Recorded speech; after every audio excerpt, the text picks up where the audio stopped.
Hey, I'm on the edge of my seat here, back again with another brand new video. And today I will be no-damaging all the main story boss fights in Like a Dragon Infinite Wealth, or as it would have been called back then, Yakuza 8 Infinite Wealth, or I don't even know if the 8 would be there anymore because this naming convention of this series has gotten kind of complicated ever since 7 decided to bring back the original title of the series. Ryuga Gotoku stands for Like a Dragon, but when the games were first coming out, they switched it to Yakuza just because they thought it would probably market better.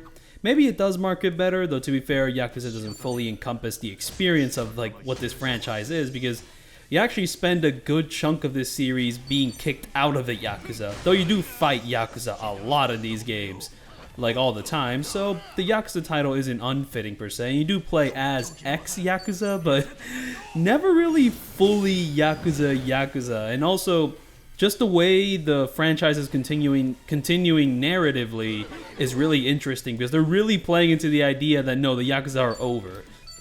Yeah, no, huge spoilers for Yakuza 7 just because this is 8 and it comes after 7. And that does make me a little sad because, well, okay, first impressions out of the way, I think this game might be in my top 5 in the series. I think it's a great game. It's like one of the first games in the franchise to just to have that immense scale that Yakuza 5 had. Like the new city in Hawaii is just insanely massive in a way which no other city has been before. Well, except for maybe Yakuza 7's like Yokohama. But still, this is on a whole other level. Hawaii has a different vibe. Yakuza 8 just feels like there's so much new in this game. There's so many improvements from Yakuza 7's combat system, and instead of gushing about that, maybe I should talk about what I'm doing in these no damage runs because it could be a little bit confusing if you have no idea how to spec yourself. So, in that first fight, this is New Game Plus, this is on Legend difficulty, and sadly, one of the few negatives of this game is that New Game Plus and Third Dungeon are locked behind DLC. New Game Plus, a feature that should be standard with any game, is locked behind DLC. That's the worst crime this series has committed so far. Though to be fair, it's not exactly the first time this series has done it. It's just that because these games are coming out at the same time as Japan, the shitty DLC practices they did when they released the games in Japan before releasing them in the West, well, now they're just doing it in the West. So yeah, in order to make this video, I did have to buy the DLC, and well, by buy the DLC, I mean I bought the deluxe version of this game. And in buying the deluxe version of this game, I used a code on Twitter or something, which dropped the price down $10, but still I did have to pay a little extra just to get a bunch of new features New Game Plus, and I guess a few costumes here and there, and maybe some other cosmetics I didn't really take notice of. I'm really focusing in on the costumes because sometimes I'm going to be using some pretty silly costumes later on in this video, and some people may not have those costumes unlocked. And I'm pretty sure I'm going to get comments saying, how did you unlock that costume? How can I get it? And honestly, I don't know, because in my journey to no damage all the boss fights in this game, I pretty much went out of my way to pretty much level up all my characters to the max, trying to do all the meaty side content that would give me all the battle bonuses or whatnot. I haven't 100%ed this game, though honestly later down the line I might, though not anytime soon, because from January 25th to February 20th here, that's when I'm recording my first bit of commentary here, though not sure, though this won't be when I release the video. I plan on releasing my video on Friday, so when this video is out, it should be Friday. Let me do some basic math here. Okay, it should be Friday the 23rd of February. That is when I'm planning on releasing my commentary video, but anything can happen, so who knows. Anyways, check this out.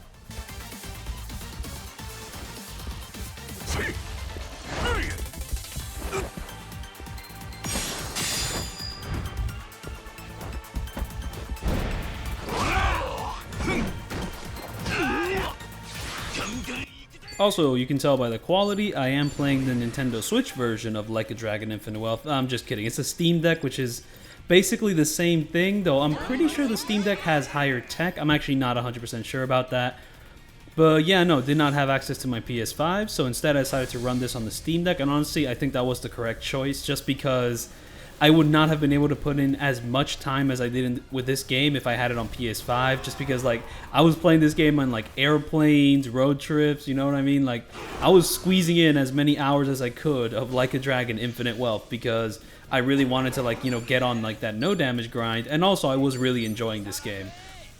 I am planning on maybe redoing my all Yakuza games ranked video because it has been a good couple years, a good couple games have come out, and my just thoughts on this series have kind of changed. And ooh, that was a sick finish. I just like, is that pretty much you have this bonus with Ichiban in the hero class. I don't know how to unlock it, or maybe it's like exclusive to the weapon I have, which is like the best weapon you can get for the hero class with Ichiban. But once you like hit an enemy that's on the ground, lightning just comes and strikes them down, and that's what killed them at this point. But yeah, for no damage strategies, most of it is going to come down to 3 things. And the third thing is what I did in Yakuza 7, which just does not work as well here. The way I no damage the boss fights in Yakuza 7 was I raised like my agility stat super high, and then I used the quickness lemonades to pretty much dodge any attacks that come my way. And that was pretty much the only way to do it. There was no other way to like avoid damage in 7. 8 has more options. Well, to be fair, actually 7 had another option, and that option is still in this game. In fact, that other option is one of the only ways I no damage things in this game, but that dodge right there, that was not because I have high agility or my evasion is good or because I drank a quickness lemonade. That is because I have an item called the Sea God's Talisman, or the Sea King's Talisman. I don't know if it's a king or a god or a non-believer. Like, shut the fuck up. But yeah, no. Oh, I can't use that word so like close in the video. Hold up, let me edit it out. But yeah, what this item allows you to do is when you perfect guard an attack, you just dodge it entirely. This is actually a feature I wanted in Yakuza 7. I don't know, I was kind of I saw that there was like a perfect guard feature, and I was kind of expecting that maybe in Yakuza 7, if you upgrade your character enough, the perfect guard will just negate all damage. But that just was never the case. However, in Yakuza 8 here, you don't exactly level up your character to get that ability, but it's an item you can equip on them, and you can just dodge like that. However, the one sadness is that in a normal playthrough, you can only pick up 1. If you have the DLC, you can pick up 2. So for most of this video, given that it is my second playthrough on Legend, I'm only going to have 3 because I pretty much got 2 from my normal playthrough, and then I got the third one while doing this one. And the thing about getting the second one is that it can only happen in Premium Adventure because it's exclusively tied to that extra DLC Premium Adventure dungeon. Anyways, here is one of the best new characters in the franchise. I love Yamai so much. They were kind of hyping him up a little too much, and I didn't know if he was going to live up to the hype, but this is a really great character. As for this fight itself, there is one annoying feature about it, and basically before this fight... Okay, so one thing which I really do like about Yakuza 8 is that most of these boss fights have save points right before them. So Yakuza 7, there were kind of situations where if you fail the fight, you kind of have to like reload a save that puts you all the way at the end of like a long battle or just a really tedious section of gameplay. So if you wanted to no damage a certain fight, then there was just certain times where if you keep failing, you have to keep redoing levels or keep redoing like little gameplay sections. But here, most of the time, it seems like kind of eased up and given us a lot more save points to just like put these encounters in more convenient locations so that you can just reload the save points every time you like get hit in a boss fight or whatnot. However, here, this is one of the exceptions. Not the worst one in the game, but it is one of them. And it is worth mentioning because these sort of exceptions are so rare. But yeah, basically, you can't skip the walk and talk sections with Edgy. I don't know if that's how you say it. But like the dude right behind me in the wheelchair, you pretty much have like these weird Xbox 360 style like walk and talk sections where it's not a cutscene, so you can't skip it. But it's not really gameplay because you have no control over your surroundings or whatnot. And it's just kind of tedious on replays, right? Because in the first playthrough, you know, you're engaged in the story, you know, it's like, whatever, I'm listening, you know, I like this. But then you replay the game and it's like you're trying to skip this section and it's just impossible to skip it. And it just annoys me a lot. Because the way they do that cutscene is kind of through like these little text boxes or whatnot. And whenever these text boxes would appear throughout the rest of the game, you can press a button to skip between them if you don't want to hear the character speak every single line of the sentence you already read. But yeah, this is one of the rare exceptions where you're just not allowed to do that. And I don't know, it's just very annoying. You know, leave that sort of design back in the Xbox 360 days, right? Like, if it's a cutscene, let me see it as a cutscene. If it's gameplay, let me see it as gameplay. I mean, yeah, you can mix the two in, like, interesting ways. I mean, that is the magic of the medium, but Yakuza's never really been interested in that sort of stuff, aside from, like, really dope gameplay encounters and whatnot, and, like, using narrative to propel, like, two fights against, like, shirtless dudes to, like, such an immaculate emotional level that it just gets you super engaged into it.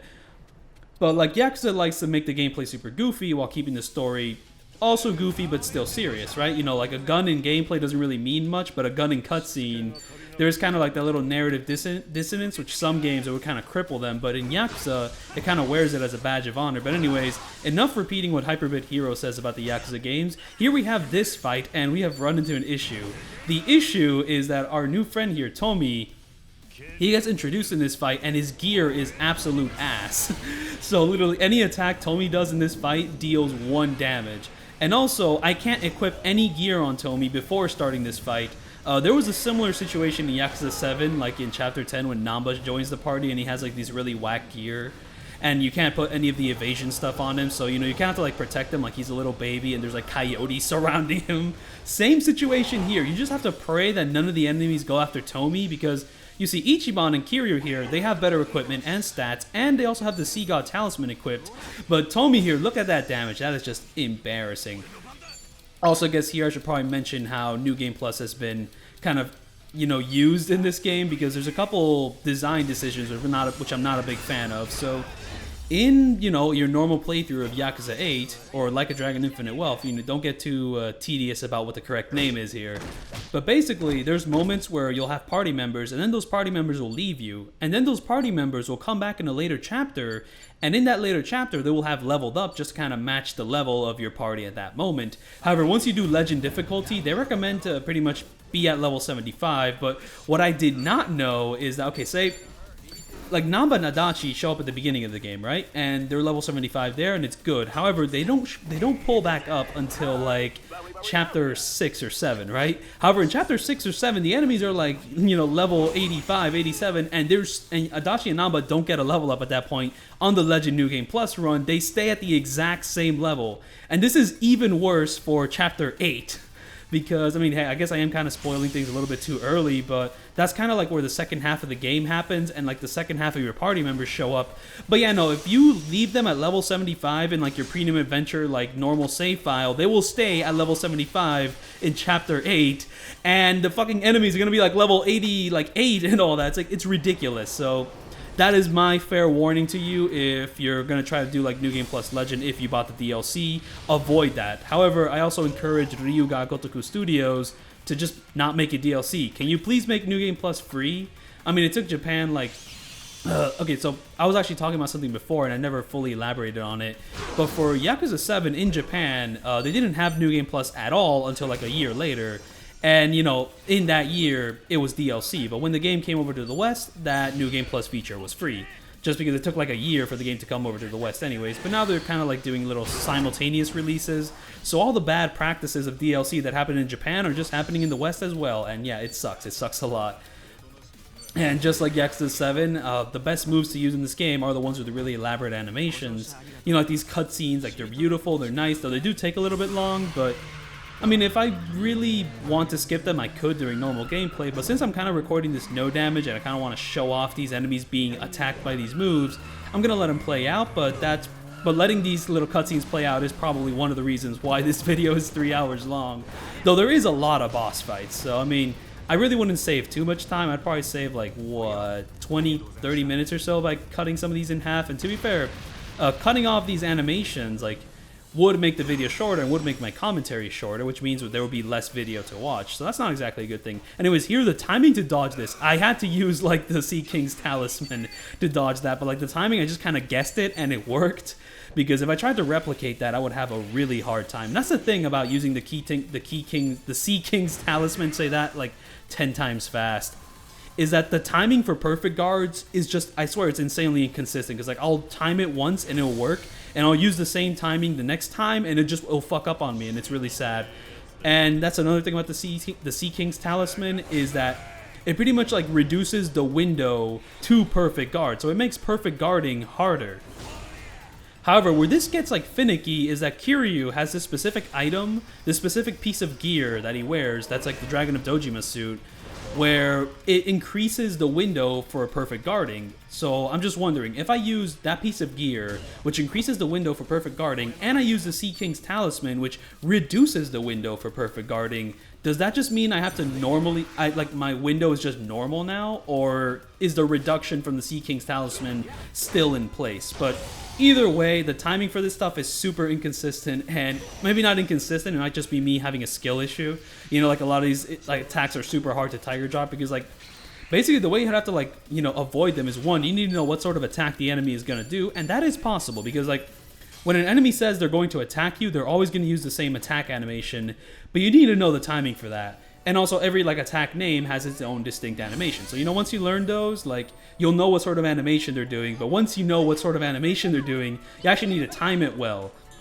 And when this gets complicated is that there's like projectile attacks in this game, and I saw the timing changes depending on how far away the enemy is from you when they do this projectile attack. So I'm pretty sure that applies. I don't know if this applies to the police guy here per se, but there's a specific fight which is not in this video, which was really driving me insane. So yeah, this video will be covering all the main story fights, but I won't be covering like the underground arena fights, you know, like the Hawaiian Haunt or the...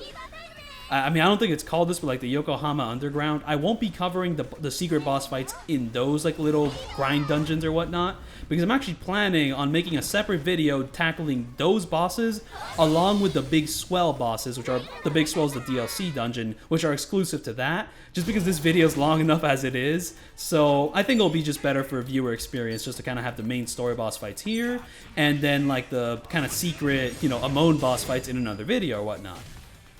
And I really like how, hey, check this out.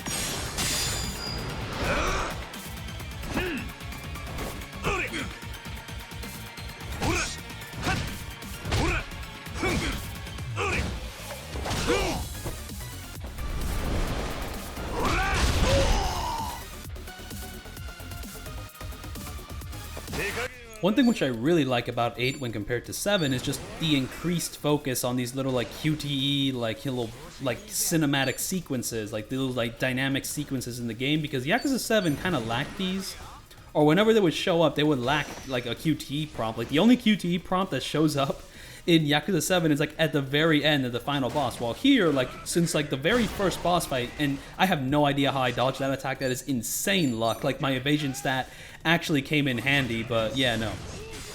The one thing though is that with these little dynamic sequences, this game has a ton of them, though I swear the animation quality is like a little worse than some of the previous games. I mean, I don't know, just like these past like modern Yakuza games, aside from maybe Judgment or Lost Judgment, like the animation quality for these things, or even Yakuza 6, the animation quality is like a little weird. Like the physics of the way they move just feels off, or some of their hits feel a little weightless. And it just makes some of these sequences look a lot more goofy than the stuff in the previous game. Though, to be fair, considering this is one of the goofiest Yakuza games in the franchise, the goofiness isn't so much an issue, but it's just like when the weird physics would crop, when the janky animations and weird physics would show up in something like, say, the Kaito Files or Like a Dragon Gaiden, I thought it was because, oh, that game's like lower scale, you know, so some of these animations aren't going to look the best. They kind of skimped just to kind of give us something cool. Because even with like the janky-ish animations, the stuff they're showing us is still awesome, so I don't really mind it too much. It just looks a little weird. But now Yakuza 8, the game they spent 3 years on, still has these kind of weird, janky-ish animations with the dynamic sequences. I don't know. I mean, like the first one with like the Seiryu clan in the Red Room, I mean, like the little combat sequence is goofy, but the animations look pretty solid. But then when we're like, you know, grappling with the police officer, the hits which Ichiban gives him just feel a little bit weird, like they're not fully connecting. And there's just very specific dynamic sequences which like are just like playing in my head that I want to talk about further when we actually get to them. Though stuff like this is like beautifully animated, right? Like the hits look really nice. Boom! Like, okay, like I'm not saying that the animation quality in this game is janky or bad, because there's so many like dope ass animations, and just like this game feels great to play. That's the thing. The combat is such an improvement on 7. Like 7, I enjoyed it, though it did kind of feel like there was a few things that were lacking in the combat system. Like, I don't know, sometimes characters be a little bit slow to like attack other enemies.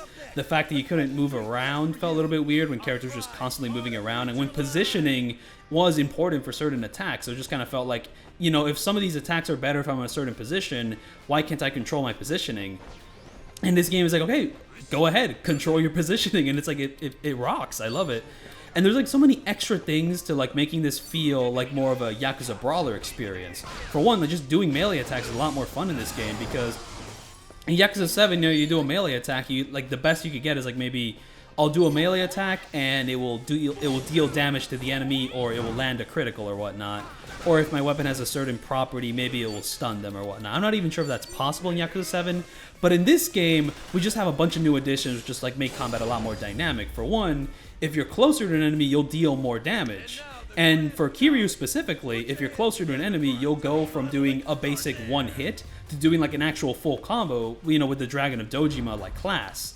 You know, if you're like in the blue brawler style, I forget if it's called brawler or something else, but if you're in the brawler style, you'll just do one hit. But if you're close to them, you'll do like a whole 4-hit combo. If you're in the rush style, once again, you only do 2 hits, but if you're close to them, you'll actually do a full rush combo. And it's just like the same thing for beasts. You know, if you're far away, you'll do a basic grab. If you're close to them, you'll do a sick-ass grab where you like damage enemies all around you. It just makes like your positioning a lot more important. And also like dealing back shots in this game, and yes, I know how that sounds, but straight up like the extra damage you get from like hitting enemies from the back is one of the most fun things about this game.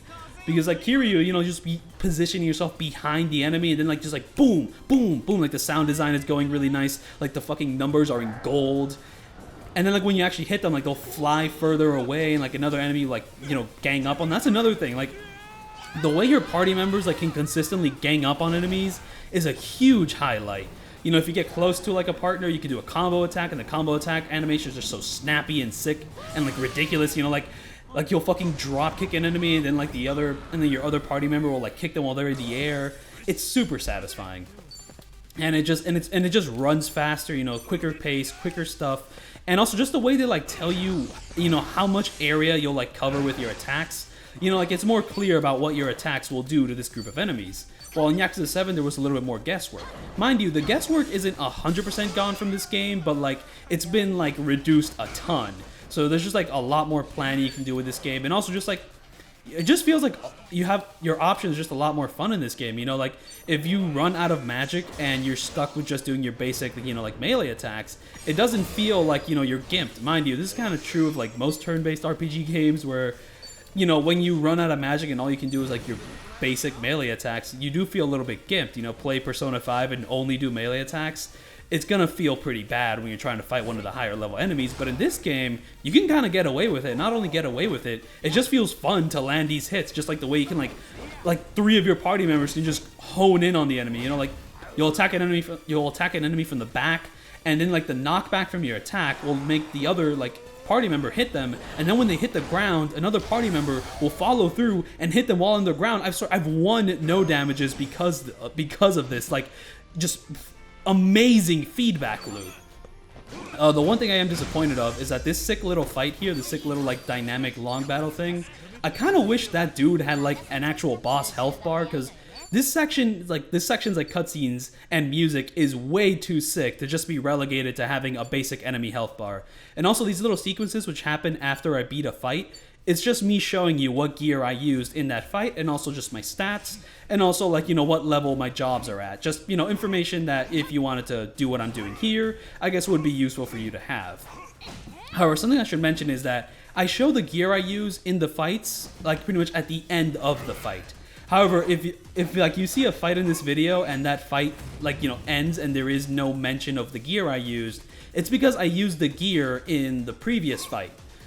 Like, let me give you an example. So if there's 3 fights in this video, and in the first fight, at the end of that fight, I show you the gear I used, but then in the second and third fight, I beat that fight, and then the fight ends, and it continues on to the next fight, and I don't show you the gear I used, that means I used the gear which I used in the first fight. So just moving forward, that's how my system works. I hope it's not too confusing. And also, I'm very, very, like, happy that this specific move where she summons puppies to fucking maul Danny Trejo, I don't know if I pronounced his name right, Danny Trejo, like, I'm very happy it actually inflicts fear, because inflicting fear on this guy is how I get the no damage. So yeah, I was talking about how something which I did in Yakuza 7 I'm still going to do in this video, in fact, I'm going to do it more than I did in Yakuza 7, is that for certain fights in Yakuza 7, boss fights would have moves that are just like impossible to dodge, so I would just kill them before they could do that move. That's how I'm going to defeat like 80% of the fights in this game. And Dwight here is one of them, because like in his second phase, there's a specific move which I swear is impossible to like dodge for every single party member. You can kind of get away with dodging it if you use the Sea King's Talisman for like maybe 1 or 2 party members, but timing it so that every single party member dodges it is kind of impossible. So I'm just going to kill him before that happens. So just very high damage, like, you know, moves. He's weak to fire, he's weak to water. Like, you know, I'm just going to kill him. That's pretty much how it goes. Also, this is one of the fights I uploaded before uploading this full video, just because... so I am going to shout out a couple no damagers, very like good no damagers. So Switch Screen and Pious Lee, I wanted to like shout them out for my Yakuza 8 video here because one, Switch Screen was one of the first people like uploading no damages of the boss fights in this game. And when I talked with him about it, he told me that some of the later fights would be impossible to no damage. However, this video proves him wrong because I no damaged them. But I am very thankful that he kind of got the ball rolling, and it's like, yeah, no damaging in this game is possible, though despite the fact that he didn't go all the way, I am very grateful that, you know, he kind of got the ball rolling with his like Yamai and his Dr. Han no damage. I'll get to Dr. Han later. And I also want to shout out Pious Lee, not because he actually no damaged any of the fights, but just because I believe he could. The reason he hasn't tried it is just because he's not interested in it. He finds that style of gameplay boring, and you know what, I respect him for it, but I'm pretty sure that if he wanted to, he could. But to get back to the gear I'm using, it's very important for this fight specifically because Danny Trejo here gets to a certain point, is this exact move, where he starts kind of tweaking out a bit, and this makes the other party members really, really scared, to the point where like some of them just will not attack him, and since the strategy here is to pretty much like kill him before he can actually do anything, I'll keep explaining it after the cinematic.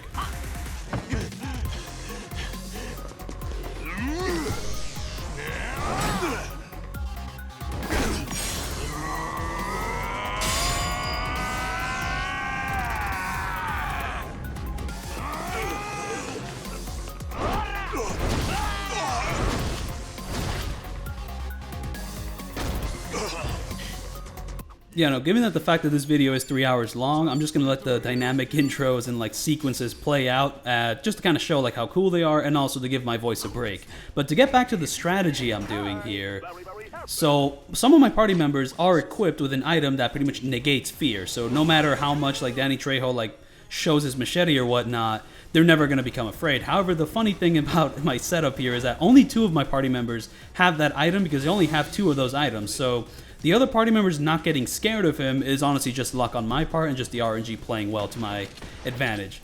The one thing you should know about this video, you've probably already seen it, is I will be spamming the summons a lot. The summons in this game are blocked behind money, blocked behind the infinite wealth you're going to need to no damage some of the fights later on in this video.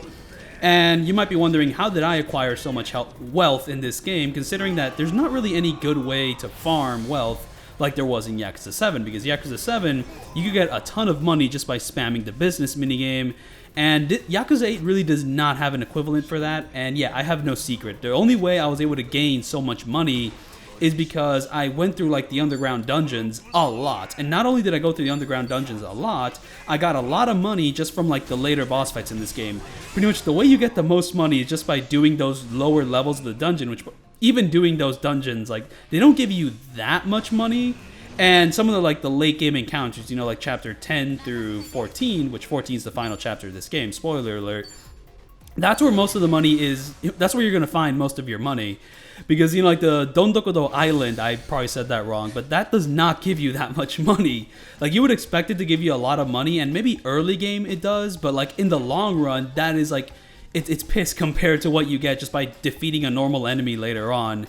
So yeah, no, if you want to get a bunch of money early on, there's really no easy way to do it. And the only way I was able to get like max wealth in this game is just because I got all the money from my normal playthrough and just by grinding in the dungeons, and just all the money I get by playing on Legend, and just, you know, I'm doing 2 playthroughs and I'm getting like double the money from those late game encounters, which pretty much allows me to just annihilate these enemies. But yeah, the reason wealth is so important because every time it's Ichiban's turn, pretty much what the summons allow you to do is pretty much deal 2 attacks at the same time. So if you want to kill this guy as fast as possible, you want to deal the most amount of damage as possible. And the way to deal the most amount of damage as possible is just to summon summons every single time it's Ichiban's turn.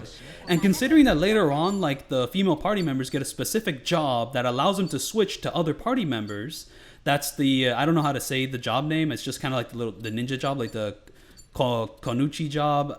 I don't know, but basically they have the substitution jutsu. And what the substitution jutsu does is that you can just pretty much give Ichiban or Kiryu, when he becomes the protagonist later on, more turns. And with every single turn they get to use the summons again and again and again. So pretty much you need a bunch of money just to have just to use the most damaging summons. Use their bonus versions, which give you more damage. And also just so you can just double the damage over and over and over. And there's also another aspect to spamming summons, which I don't do till later in this video, but it's very useful for boosting your attack, is that certain summons give attack boosts for the entire party. Or, if you're going to deal with a fight that, you're going to keep fighting over and over and over again, fights that have really long health bars, summoning that summon which boosts your attack, even if you have max attack, at the very least, just kind of keeps your attack at a constant high. Because one thing I noticed about stat boosts in this game is that they only last 2 turns. That's one of the reasons why you can't really do the Yakuza 7 strategy of just boosting your evasion and dodging attacks that way, because you'll you'll drink that item, you'll drink the quickness lemonade, and then that bonus, that stat bonus, will just be gone in the next turn. And none of your summons boost your evasion, and none of your summons lower the accuracy of the enemy. That was something you could do in Yakuza 7, is that you could lower the enemy's accuracy so that they miss their attack. That's just not in this game. However, there are alternatives. For one, you can blind enemies. That kind of works the same way, but there was a really useful party member in Yakuza 7, her name was Eri, and she could just take out her phone and pretty much flash an enemy with the phone flash, and that made them miss attacks more. There's no such thing in this game aside from being able to blind enemies, so you're going to have a lot more luck paralyzing enemies, making them afraid of you, or blinding them, but do not try to go for the evasion strat. It kind of works, but it's not as consistent as the previous game. And also, I'm just confused about how the stats work in general, because agility in Yakuza 7, the way I understood it, allowed you to dodge attacks more. But in this game, I'm not even sure if that's the case, because agility and evasion are 2 different things, and I don't know if they work together or separately. If someone could data mine the game and figure that out more, I would appreciate that, because I genuinely don't know, and frankly, I don't really need the knowledge, considering the way I went about it in my walkthrough here. And also, thanks to the Sea King's Talisman, I kind of negate it if I could time my perfect guards correctly. But yeah, no, agility and evasion have just kind of been nerfed across the board, because, when I'm level 99 and, I've leveled up most of the jobs, my agility for some of, my best agility characters was, 690 or whatnot. But in this game, when I get a character to, a really high level, I actually haven't gotten any of my party members to level 99, but I got into, level 95, and I have, Ichiban, level 95, Breaker class, all the best agility items equipped. The highest it goes is, 400 something. So, that's just, an insane decrease. And, yeah, I'm pretty sure if you're, psychotic enough, you could kind of spam agility. You could, spam the taxi minigame or whatnot, the crazy bicycle Uber Eats minigame, and just buy a bunch of agility boosters and get that to 999 or whatnot. But yeah, normally it's even lower than it normally was in Yakuza 7. So yeah, boom, that is the first real-time combat you have to deal with in the game, the Dondoko Island. And it's really easy, because pretty much once you hit an enemy, they're kind of stun locked if they're not in a specific animation. So it's pretty clunky. The dodge happens a second too late for my taste. But, it's just kind of there just for goofing off and to have a little Animal Crossing vibe. But yeah, it's the way they introduced Dondoko Island is also very strange. You're forced to go through 3 to 4 days of work in that island, and then you're allowed to leave. I don't know how speedrunners are going to deal with that island, considering that every single day is based on a very specific time of you have to wait 4 or 5 minutes for it to become nighttime. So every single playthrough of this game, you're going to have to do that over and over and over. It's very strange. Anyways, here is an MMA influencer. I don't know him, but he got to be mocapped in the game, and he also voice acts himself in Japanese. And the fun thing is that he's not very good at it. All his deliveries sound like he's bored. But you know what? He's a great summon. I like his side quests. The actual character himself, or just him playing himself, he's a bro. You get to fight him a couple times, and then once you've done that, he fights with you. And he also teaches you some of the best moves in the game. Merciless melee, boom. If the enemy's guarding, you just break their guard. And also every time you do this move, there's a chance of you lowering their attack or defense, or just both at the exact same time. And then once you do that, you get to use the second move he teaches you, the knockout combo, which if they have stuff like lower defense or lower attack, it deals extra damage. So you do one move to power up the other move, and it works so amazingly in tandem. It's just really great dynamic stuff. And This is a move that Ichiban will always have no matter what class you switch to. But to be fair, that's also kind of a non-issue now, considering that there's a new system where you can carry over any move you want from like any of the other classes and just, you know, use it with another class. I mean, there's limits to it. For example, like the big special like Kiwami moves, you only have one slot. So you can only like take one Kiwami move from like one class if you're another class. And also, in order to like take full advantage of that, you need to have like your bond levels at like 100 for your other party members. So some of the move options are kind of locked if your bonds are not at level 100. So, you know, keep that in mind. I hope the strategies I'm applying in like the fights which have been happening on screen so far are understandable enough, because I don't know if I'm fully explaining what I'm doing here. Hopefully YouTube doesn't demonetize this video for like the partial nudity or whatnot. Anyways, let me talk about something completely different. So in Chapter 1, you can find the charging stations for this brand new edition, which is really great in concept, though I do think it has a few flaws. That edition is the scooter device you can kind of access in Hawaii, which allows you to travel around the world faster. Like Lost Judgment had the skateboard, and this game has like this little scooter device. I think it has like another name, but you just get on it, you get to move around the world faster, and it's just like, it's a way to like traverse quickly without, you know, just fast traveling, you know, because fast traveling can kind of take the magic out of travel, but you don't always want to run everywhere. So here's a faster way to get around. However, there's a few issues with it. So one, not being able to wave hi at people or being able to pick stuff off the ground is really annoying, considering that like every like 5 feet there's like a new person you can wave hi to and become friends to. Anyways, look at this.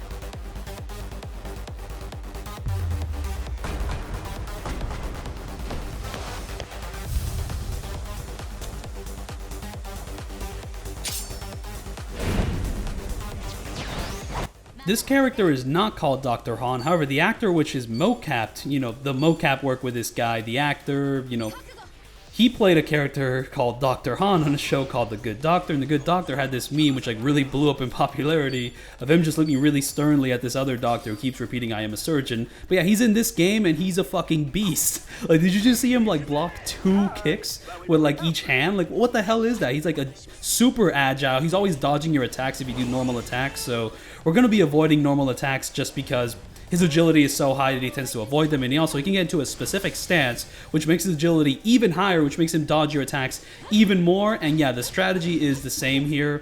I'm going to try to kill him before he can do any of his like problematic moves. So to be fair, his problematic moves, I'm pretty sure you can dodge them if you like time the Sea King Talisman stuff correctly, but the timing's kind of a pain in the ass, and also like his move targets multiple party members. Like, you know, he'll attack one and then he'll like hone in on another, and it's just like very, very pain in the ass timing. So we're just better off killing him before he does anything too suspicious, because the good thing about this guy, and the good thing about a lot of the boss fights in this game, is that whenever they enter a second phase or whatnot, instead of like immediately trying to attack you, they'll just do an attack where they'll like, you know, go into a stance, or they'll do an attack where they'll heal themselves instead of doing an attack, which basically just means more turns to deal more damage to kill them. And here I'm using the War Cry move. The War Cry move is very useful because like instantly max attack. So like I think I'm planning max attack for everyone just so that I can pretty much, I'm doing max attack for most of my party members because I'm just going to like do the super banger moves where I just like hit them a whole bunch.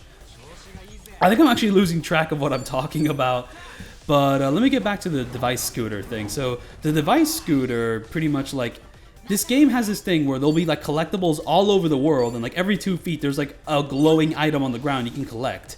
So, you know, like when you're on the scooter, you can't collect any of these items. So I'll just run into a situation where like I'll get on the scooter, I'll get like, you know, I'll travel 2 feet, I'll see a glowing item on the ground, I'll have to get off the scooter to pick up the item, then I get back on the scooter, and then the next 2 feet there's another glowing item. You know, you see why it's annoying that I can't pick items up off the ground when I'm on the scooter. So, you know, if they bring the scooter back in a future game, please let us pick stuff off the ground. And if you have like a thing where I can wave hi to people, and waving hi to people makes them my friend, can you please let me do it from the fast, like the, you know, the fast travel device, not the fast travel device that lets you teleport, but the one that just makes traveling faster. You know, like, don't lock features behind walking. Okay, that's a big improvement they can make in a future Yakuza game. Oh yeah, speaking of improvements they can make in future Yakuza games and also locking features, let me just be a little louder about a previous point I made before.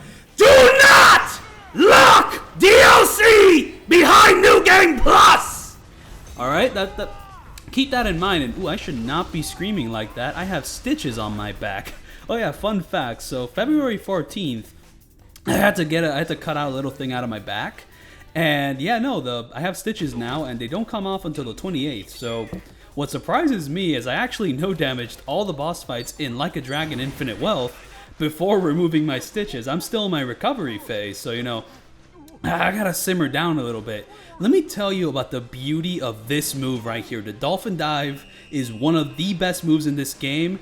I don't know why, but most of the boss fights, most of the main boss fights in this game, and honestly most of the main enemy types, are just weak to water. And this move is like the best move to use against water, so level up that surfing class. It's not called surfing, but you know, he's a surfer, right? Level it up because this move is a godsend for your no damage run. So first off, it deals extreme water ice damage, and every time you do the move, it lowers the enemy's defense to that specific element. So every time you do this move, it just keeps dealing more and more damage. Anyways, check this out.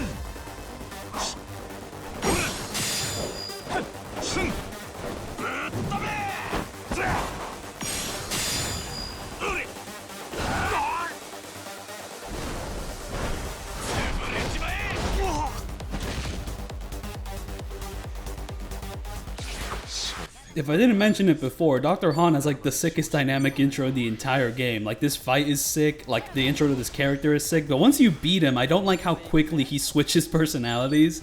Like, I don't know, he's kind of like playing this tough guy persona, but once you beat him, he like suddenly like becomes a lot more emotional. And like, I can understand the change, and on paper, it seems like a really good, complex character. And like, I still kind of like the character, but just like the switch up is way too fast. You know, like there had to be like more gradual development in between, but given how long this game already is, adding more hours to it would probably not simmer well. That's kind of a thing about Yakuza 8. There's a lot of like sections that do feel a little bit too rushed, or just don't fully pay off, which for a game as long as this, I don't think really sits well with me.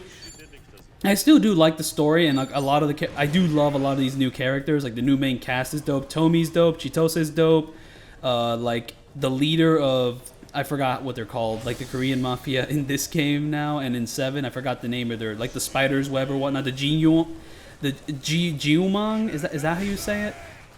But yeah, no, it's dope that she gets to be a character. Honestly, Kiryu's charisma with like the cast of 7 is like off the charts, considering that they barely knew each other in 7, so it is a little contrived, but honestly, I'm all for it. They just get along really well. Like Namba's relationship with Kiryu is super dope. You know, like the doctor who cares too much for his patient and the patient who's given up on living. Like this dynamic is really like just really engaging. And also just like Kiryu's relationship with like Sayako, just like their friendship, really well developed. Honestly, better developed than the romance Ichiban has with Sayako. Okay, that's one thing that pisses me off about this game is that, okay, in the beginning I was kind of for it, you know, like the beginning of this game is a really slow burn, you know, it's like straight up like 2 to 3 hours of like not that much happening, just mostly character stuff and build up. But honestly, what pisses me off is that some of that build up in those first 3 hours is kind of fucking pointless because they don't really pay it off. It's like they're straight up like saving it for like Yakuza 8, no, like Yakuza 9. Because fucking they spend so much time on Ichiban, like, you know, wanting to have a romance with Sayako and them having like a cute little bond or whatnot. And then, you know, he fucks it up in a pretty, you know, childish way. And, like, that's good. I like that build-up. But then they don't call back to it until, like, the final chapter of the game. And then, like, the game ends with, like, on a fucking anime joke. And it just fucking left a horrible taste in my mouth. Yeah, no, just, I did not fuck with it at all. And it's like, okay, they'll probably fix their relationship or whatnot in Yakuza 8. Or they're gonna keep running it like a fucking running gag or something. It's just like, what am I? Am I playing Persona here? Like, what the fuck is this, dude?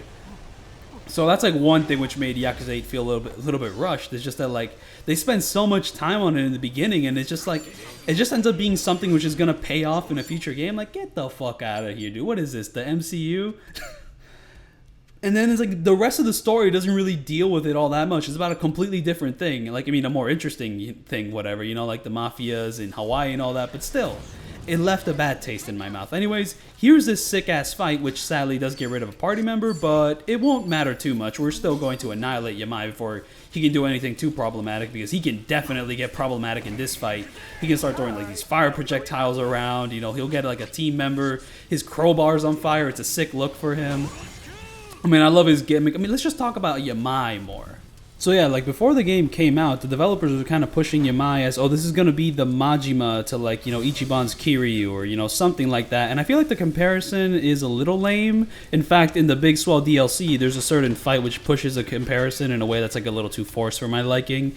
But basically, you know how Ichiban is kind of like the loud version of Kiryu. You know, Kiryu's like a heroic person, but he's very cold, he's like reserved. Well, Ichiban is a very heroic person, but he's very loud, he always says exactly what he's thinking. Yamai is kind of like the quiet version of Majima. You know, like Majima's a crazy guy, he's super loud. Yamai is also fucking crazy, but like he's not always like screaming his head off or going, yeah! You know, like I laugh like Majima-san. He's not doing that. He's like more chill. In fact, he's like disturbingly chill. You know, he'll be like beating like Tomi or something with a crowbar, and he's like disturbingly chill about it. But he is still psychotic, so that's pretty much how he works. And honestly, it's just a great like character concept. You know, he has this fucking like look of a serial killer. You know, he looks like he's in the fucking grunge movies. He's voiced by Dio, from what I understand. Honestly, I don't even know. Some people say he's voiced by Dio, some people say he's not, but he sounds like Dio. He's voiced by Dio. He's got a great voice. You know, the crowbar is an iconic weapon. You know, like Ichiban's got his bat, like Yamai's got his crowbar, and just like his arc throughout this game is just really interesting. You know, like he's always talking about like how cold he is despite wearing like 2 jackets on top. And the way it pays off in the end is just really heartwarming. Just like a character just has a really nice, great arc. It's one of the best parts about this game. And also, he actually likes women who are like older than him, which is not true of any of the other protagonists in this series. Like most of the protagonists in the Yakuza series hang out with like, you know, 20-year-old like supermodels, while Yamai, he just hangs out with older women. Like, I mean, this happens in the next fight, not in this fight, but it's just like, you know, it's like, damn, I didn't know he was chill like that. But yeah, no, he is. So great addition to this franchise. And honestly, if he becomes, I'm really hoping he becomes a party member in the next game, if the next game does happen or whatnot. It's not like it's not gonna happen, you know, like Yakuza just constantly keeps delivering with its yearly format. To be fair, this game did take longer than a year. It took like what, 2, 3, 4 years, and honestly, I'm down for future games to take that long. You know, just kind of throw a Gaiden in the middle of these like longer development cycles, and we'll be good with that. Because, I mean, while Yakuza is probably my favorite yearly franchise of all time, I would prefer if they kind of abandoned the yearly format to spend more time on these individual titles. Like, that's one of my favorite things about, you know, Yakuza, these Ichiban games in particular, is that each of them just feels like such a breath of fresh air. You know, Yakuza 7 has like an entirely new hub world, a new style of like combat, and then Yakuza 8, an entirely new hub world, one with a completely different vibe, completely mechanics, like, you know, dynamic weather, just rain happening at any point whatsoever. So there I had to use the Sea King's Talisman to like specifically time that out.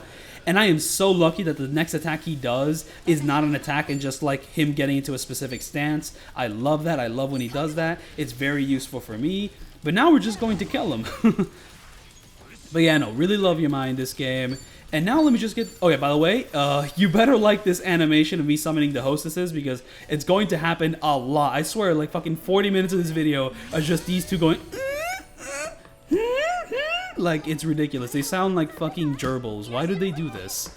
But yeah, let me talk about something completely unrelated, but the maximum number of save files you can have in this game is 30. I broke the limit because like I needed like more than 30 save files to access some of these fights. So before I started saving over my previous fights, I actually went back to those save files in order to get recordings of the gear I used during those specific encounters. And then I saved over it when I got that gear. But yeah, no. The max is 30, you can't go above that. I don't know if modders have found a way to like bypass that, but yeah, no, the max is 30. A little annoying, but maybe like going beyond 30 just makes the games like gigabytes like inflate ridiculously. Though, to be fair, it's not like this game doesn't inflate its like size just by having fucking 4K videos of like those cosplayers or whatnot. In Gaiden, it was because all the hostess shit was in live action, and in this game, I'm not 100% sure about this one. I'm pretty sure a huge amount of the gigabytes are just because of that fucking like Tinder parody thing they do. So, you know, someone double check that for me, because I never actually completed that side quest just because it didn't give me any benefits. Like, It didn't give me any good XP. It didn't give me any good equipment. I mean, I don't think it gives me any good equipment, so I just kind of skipped it for the stuff that actually helps me out for these no damages. Also, this is the only time I do this idle, like, you know, Kiwami action.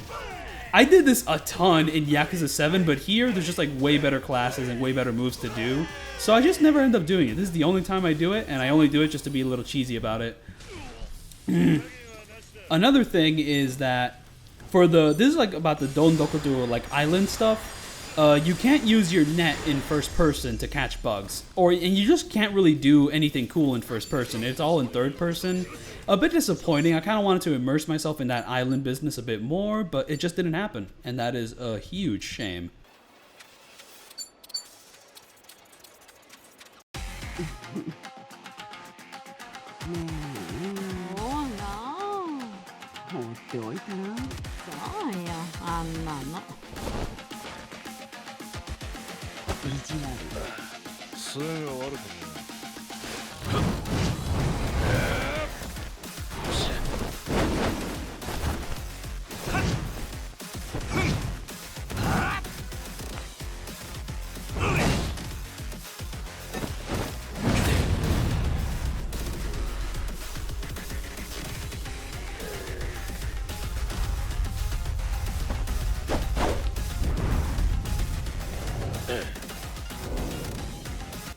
I have drunken too much coffee. Like, I am way too jittery recording this commentary. But yeah, no, once again, this is a fight where once he reaches his second phase, he's going to do a certain move that is just going to screw me over and is like kind of impossible to dodge. So we have to kill him before he can actually do that move. And that is one thing I really appreciate about Yakuza 8. It just makes it easier to no damage, in the Yakuza 7 because...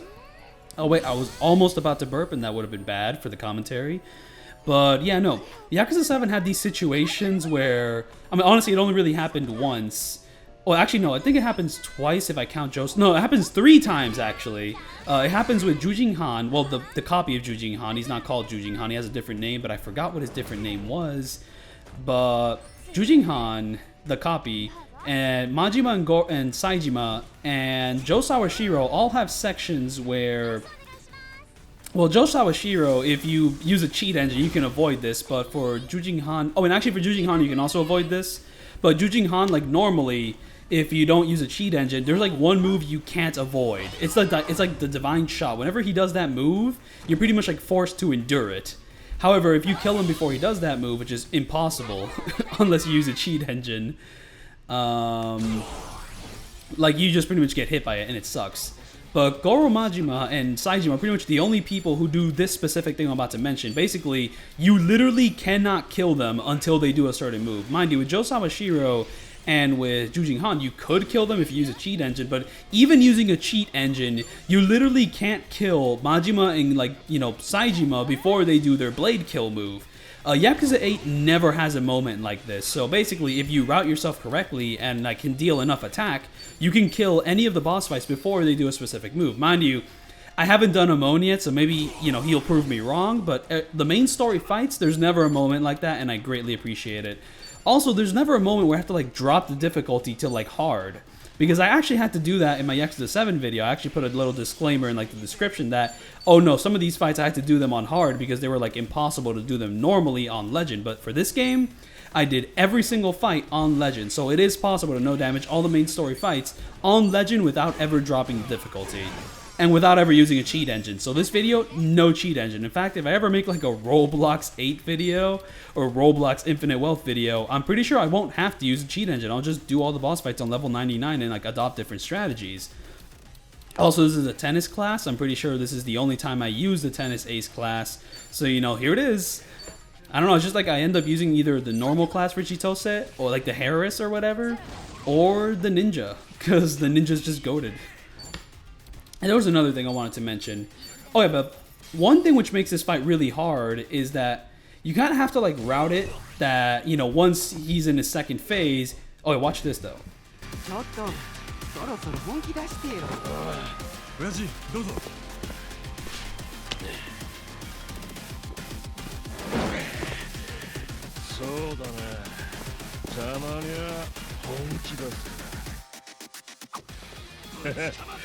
Yeah, no, I'm doing a piece of weird routing here, but the reason I wanted to like show you that is because like I like the way the music syncs up to like that little dynamic moment. So that's what I wanted to show there. But basically, I'm doing some really weird routing here because basically I need him to do an attack before reaching like that full second or third phase, because if the first time he attacks is during that second or third phase, he's going to do the attack that I literally can't avoid. So I need him to do like, you know, the attacks he does in like his first and second phase first before like killing him in that third phase, because if I just instantly like deal as much damage as possible right now, I'm going to be put in a very bad situation where he's just going to do that attack I can't avoid. So very weird routing. You kind of have to like mess with the agility of like your partners, because what agility does in this game is decide whether you go first in the turn or not. So that's what you really got to watch out for. So that's pretty much what we're doing right now. But now that we're past that phase, and I got really lucky in this phase that he only did one attack, and I dodged that attack. And the second thing he does was not an attack. It was a stance thing where, you know, he'll just reverse punch whatever you throw at him. So just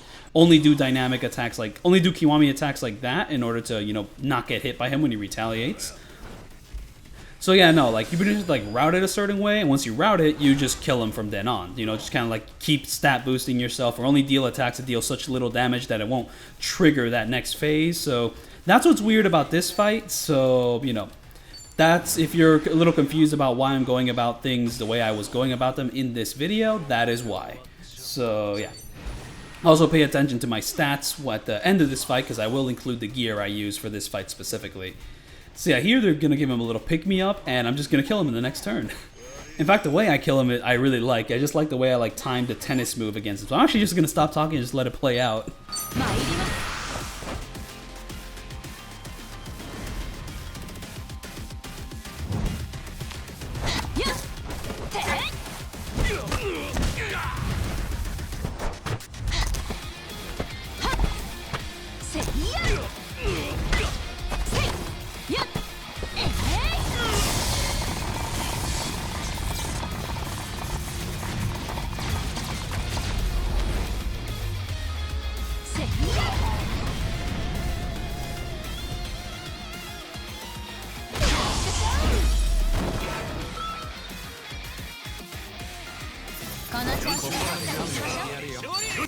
Oh yeah, I forgot, this class was locked behind DLC as well. I think there's like two specific classes. It's like the football dude and the tennis ace here. And it's funny because both of their like Kiwami heat actions use like the same field from what I understand, or a very similar field. It looks kind of the same to me. But yeah, no, I guess to repeat my loud point, don't lock jobs behind DLC! Mind you, Yakuza 7 also did it. In fact, they still did it when the game came over to the West, but it's still a very shitty thing to do, especially when some of those classes were like the best classes for no damaging the game. Okay, in Yakuza 8 that isn't really true. I mean, the tennis class is really good, but the samurai honestly does most of the things the tennis job does, like, better. Or just what I need, the samurai job does better. So, you know, I'm not really aching for the football class or the tennis ace class in the same way I was aching for that one class, which had the... You know, the one class in Yakuza 7 where, like, the chicks who just pull out a machine gun and just go to town. That was, like, one of the most useful moves, and I spammed it a ton in Yakuza 7. But still, very shitty thing to do. I don't like it. Don't fucking do it. And also that one time Lost Judgment, like, locked the boxer class behind DLC for, like, a short time before, you know, correctly making it free. But still, very suck-ass thing. Don't fucking do it.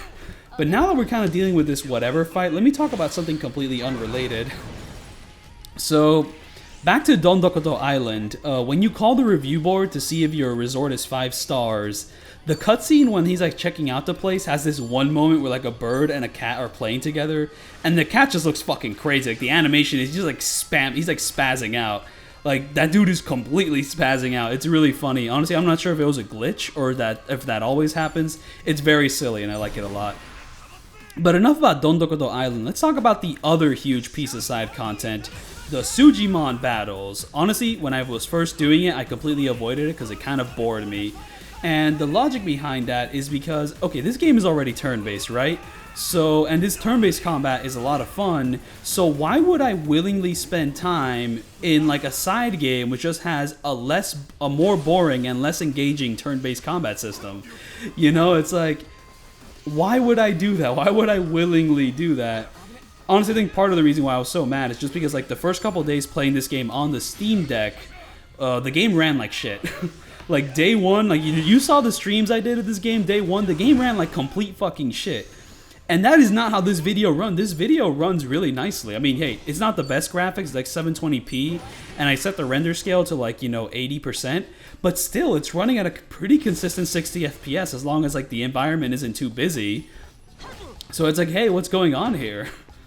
So like, I mean, Tsushima battles are even more annoying in that like the first couple days the game was out because they just ran very slowly, but when the game got a patch or something, I don't even know why this game runs better these days.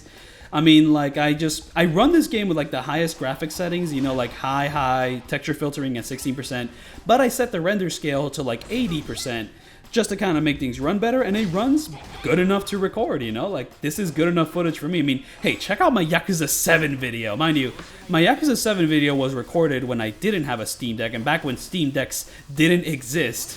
I was playing it on, like, my MacBook, and it just ran the game like complete shit. Oh, boy. And my throat just is getting a little scratchy here. Gotta get that drink of water, though. The drink of water does not help with the smacking noises when you have like too much saliva in your mouth, so sorry about that. But yeah, no, I mean, once I actually beat the game and was just kind of running through things in Premium Adventure, I found out that you have to do like the Sujimon thing to unlock a brand new class. And since I kind of wanted to like max out most of the classes to get like stat boosts or whatnot, I decided, hey, let's check out that Sujimon class. Hey, maybe the Sujimon class is actually useful, too. It's not. The Sujimon class fucking sucks. Hate to break it to you. I mean, maybe I just needed to grind my Sujimon more, but, like, that class was such a disappointment, man. Like, it was such a fucking piece of fluff. Like, you do not need it at all. But once I actually started doing the Sujimon stuff, like, just, normally, it was decently fun, though I think my complaint still kind of stands that the turn-based combat system just is not as interesting as the main game because, it's like a side game, you don't spend that much time on it. It's just nowhere near as dynamic as, like, the main combat of the game. And mind you, I definitely prefer them spending resources on making the main combat system as fun and as dynamic as possible in comparison to the side content. But still, it just, I don't know, it rubbed me a little bit wrong. But overall, it's decent fun. Honestly, it's decent fun kind of having a good selection of Sujimon there and kind of going through this little, there's 4 or 5 big bad guys you have to take down, and some of them are sympathetic and some of them aren't. Just kind of going through the whole little spiel, which Yakuza games just tend to go through. Yakuza side content tends to go through. And here, we're just going to fight these journalists again. I like that, like, pretty much this game is kind of split in half. You kind of have the Ichiban half, and then once Kiryu takes over, this is his half, and the first boss fight you have to go through is once again beating up this little prick. But, and his cronies. And it's always funny that every time you beat them up, like in the cutscene that follows immediately after you beat them up, he makes a really pathetic noise. I included it in the video. He just kind of goes, something like that. Just kind of really sells, like, just how pathetic this, like, clout chaser is. But anyways, let me get back to Sujimon, a more important thing. When you successfully catch a Sujimon, like in the overworld... Oh, let me get to this. Like, catching them can be annoying, right? Because, like, you'll talk to the enemy, and then you have to go to, like, a loading screen because the catching process can't happen in the exact area you fight the enemy. This can kind of happen. Like, sometimes I'll fight an enemy, and then, like, the enemy will be able... I'll be able to catch that enemy, but when I talk to that enemy, I have to, like, go through a loading screen because the catching animation can only happen in a different part of the overworld. Mind you, on PS5, I'm sure these loading times are like non-existent because I've been told that some people don't actually know. One of my friends like did not know that the loading screens, like one of them has like Kiryu or Ichiban like in a taxi and it's like a little dynamic. They never saw that loading screen because the PS5 loads the game so fast you never get to see it. I played on Steam Deck and the loading times are not bad. It's like, 5-10 seconds at most.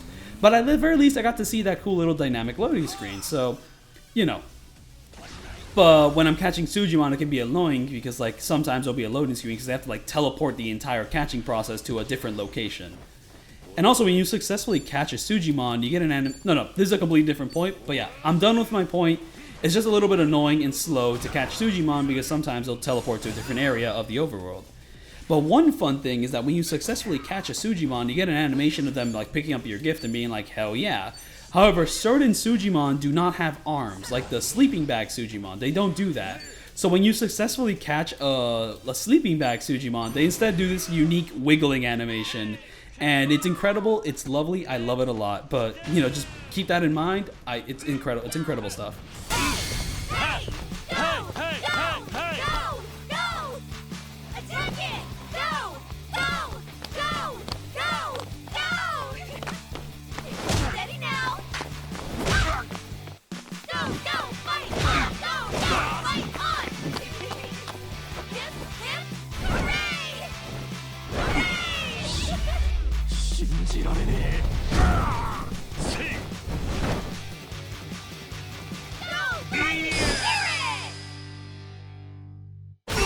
Alright, I'm back from my break, and honestly I don't really know how to start back into the video, so let me just continue on with my outline here.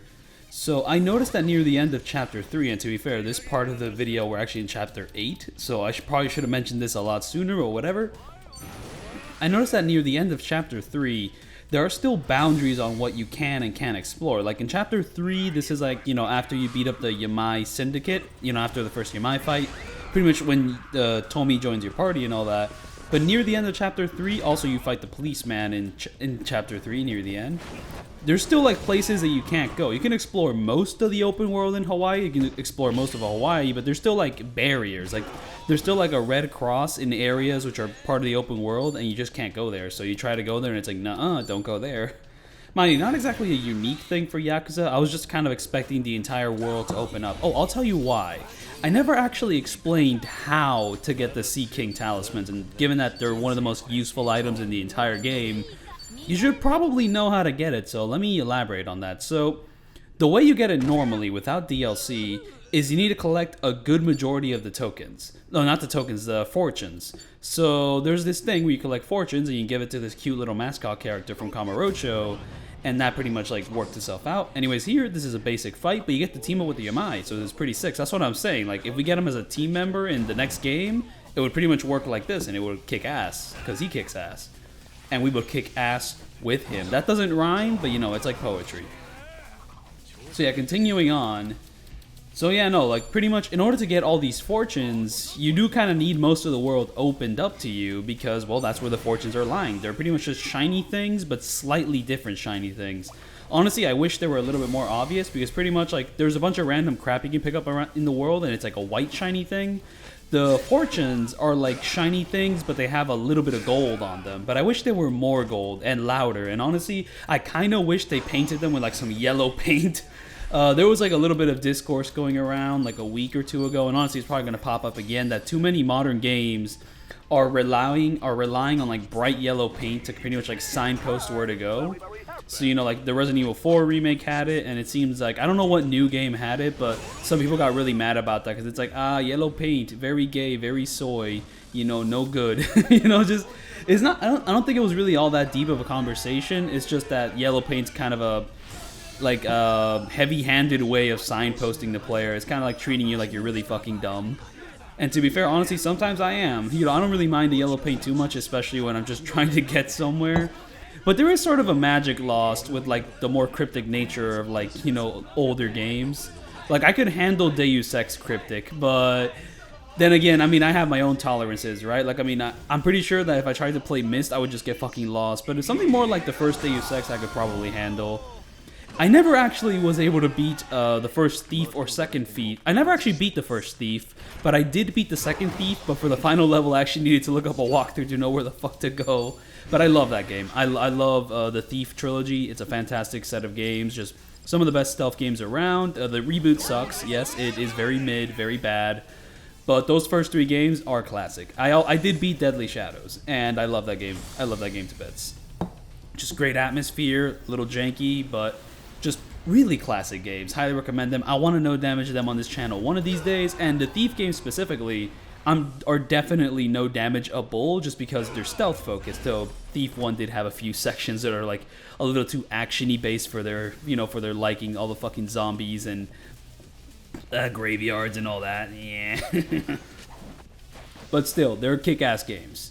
They're just insanely hard to like route because they have such complicated level design and like the objectives for like collecting all the gold. You need to like keep an eye out for every single little piece of trinket in the area. Like it would be so fucking hard to do any it's hard to play those games normally, so no damaging? I don't know about that, but yeah, just to sound like a broken record, love those Thief games. What if Yamai was the Thief?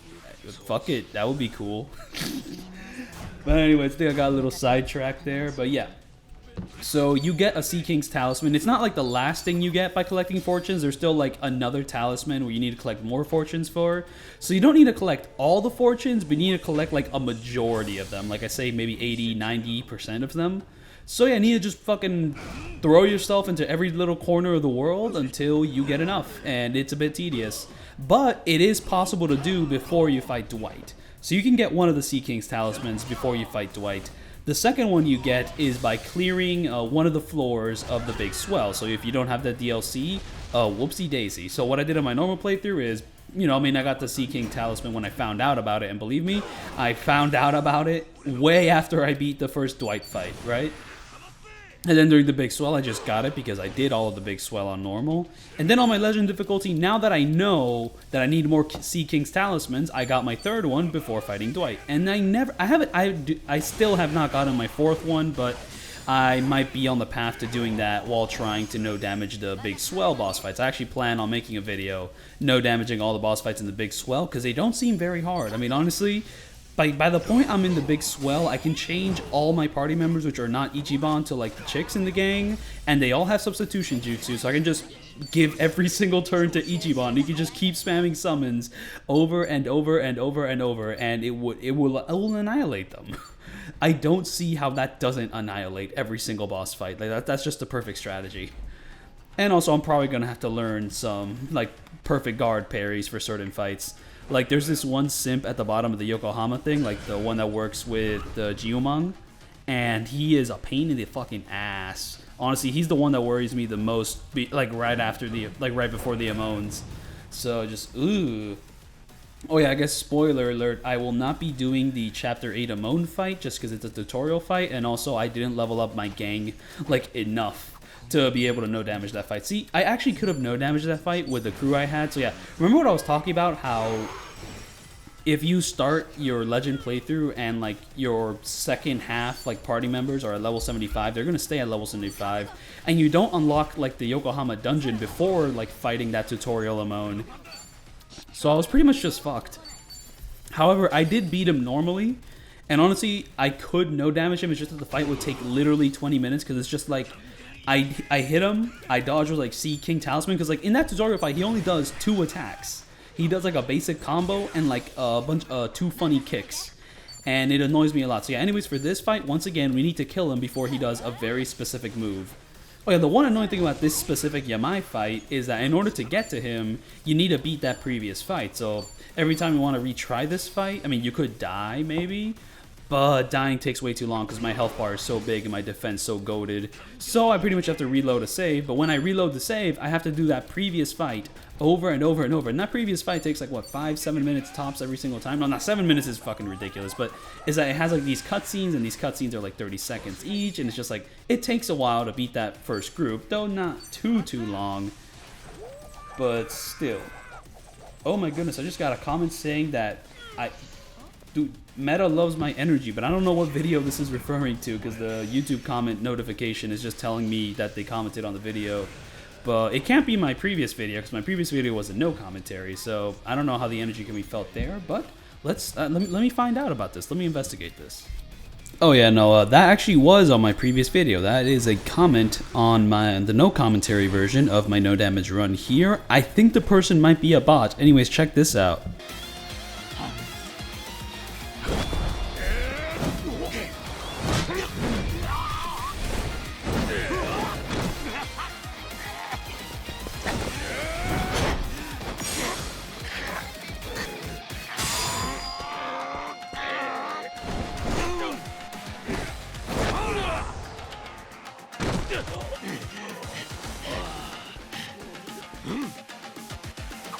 I could never pop off in jiu-jitsu like that. Honestly, I've never been able to get a good arm bar, and I think part of it is I didn't know the technique too well, and 2, I swear like I would break my balls before I broke anyone's arm. Like just like the way you have to position yourself for an arm bar is just very awkward. But also I'm pretty sure it just feels weird. Like I don't know what pressure is tight enough to like constitute like the person tapping out and when to like stop, and it just feels like weird to push it. But yeah, no, that was a fun time. And also, since I haven't mentioned it yet, Yamai's theme is awesome. Oh wait, check this out.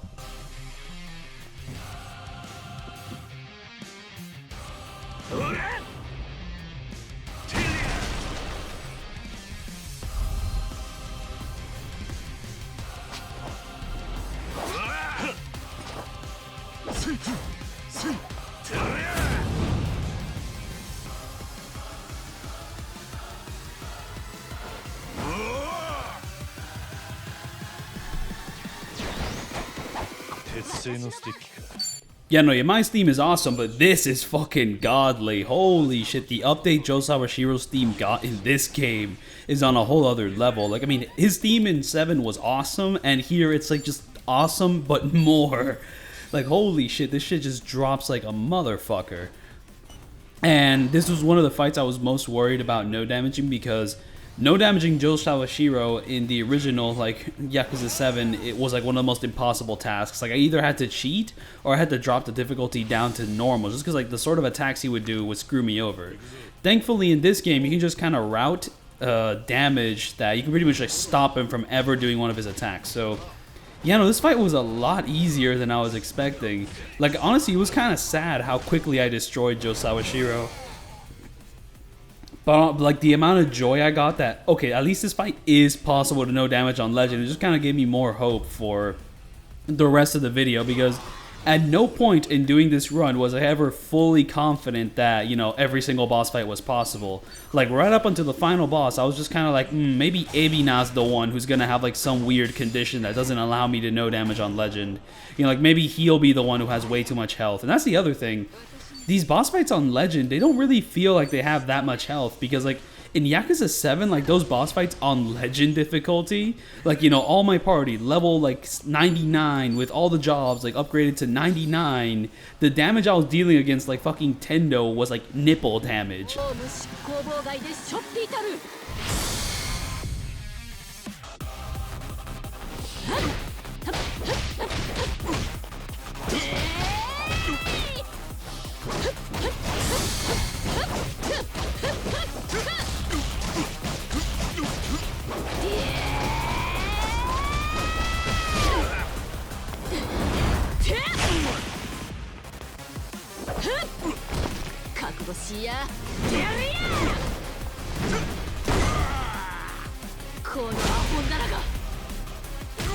Yeah, no, that sync up, like, that music sync up was way too good. I had to let it play out.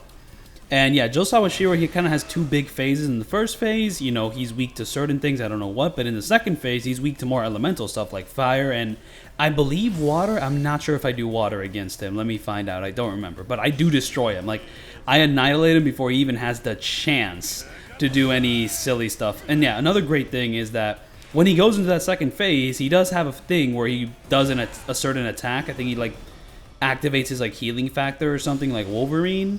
And then he'll do, like, his actual dangerous attacks. You can pretty much exploit that just to deal more damage and kill him. I believe that's how he works.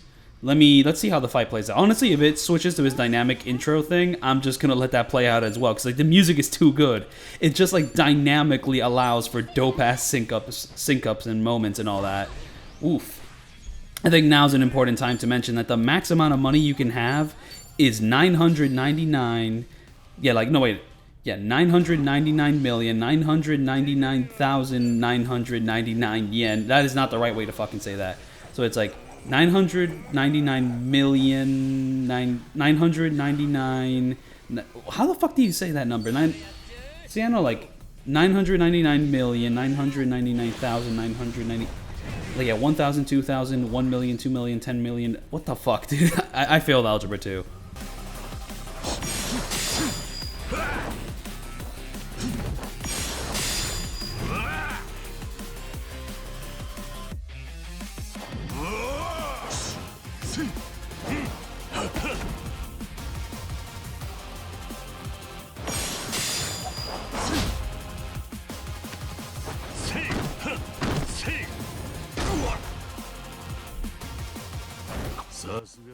Oh yeah, no, that is the right way to say it. It just sounds fucking stupid. Because that is a stupid amount of money to have. It's basically infinite wealth. Hey, title drop, but you're going to need infinite wealth for some of these no damage strategies I do later down the line. Those no damage strategies being spamming summons a whole bunch. I actually do reach this number in this video, so at some point when I'm fighting some of these boss fights, you're going to look at that, like, upper right corner, you're going to see, yep, 999,999,999. You do fucking say it like that. Okay, I may have failed algebra 2, but I did not fail saying that. And here I'm just going to beat the shit out of him, and honestly, I just love... This feature gets introduced way too late into the game. That's the one thing I don't like. Because, like, this game had a demo where you could, like, play with Yakuza, with Like a Dragon Gaiden. You know, you beat the game, you unlock the Yakuza 8 demo, And in that demo, you could use this feature in like chapter 3. And then I get to this game and you don't unlock it until chapter 8. And this is such an awesome feature that it just feels wasted, like being locked all the way to chapter 8. And that's the thing, on New Game Plus, you still have to wait until chapter 8 to get access to this feature, and it's such a sick feature. I love the sync up here, so I'm gonna let it play out.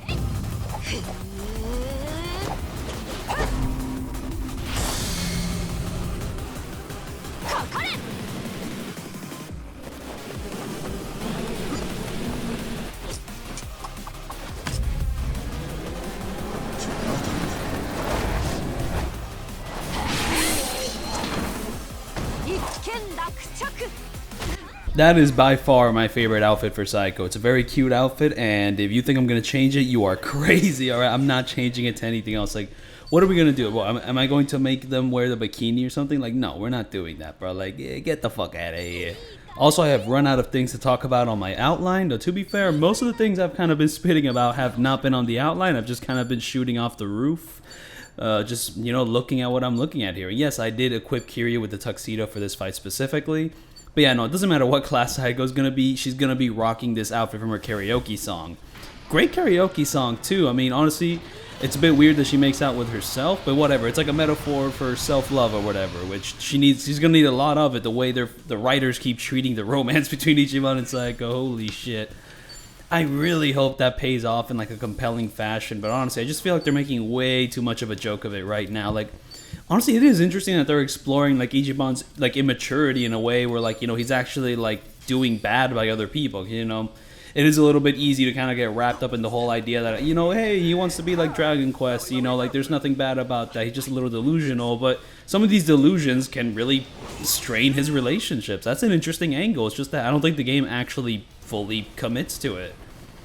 Or maybe the game just feels like it's juggling a ton of storylines. It's just like, yeah, just some of the payoffs don't fully pay off for me, and like, yeah, some of the things I'm referring to only really happen at the very end of the game. But yeah, no, just And also, it does feel like the game's like focuses are a little bit conflicted because you have Ichiban's side of the story, which is like this crazy romp with all the different Hawaiian gangs. You know, you got Dwight, you got Dr. Han, then you got like the cult leader. And, like, you know, all this stuff is crazy. Then you got Kiryu's side of the story, where all his side content is just reconciling with his past. The Tojo clan is burning and dying. We're gonna kill all the Yakuza. Like, I don't know if it all fully blends together, but the two separate, I think, are really great. I don't know, like, there is a ton that I really like about this story, but then there's also a ton that doesn't fully work for me.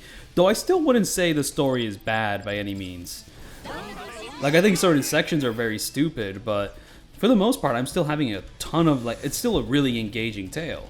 Just not as engaging as Yakuza 7. It just doesn't have the initial, like, just girth of 7.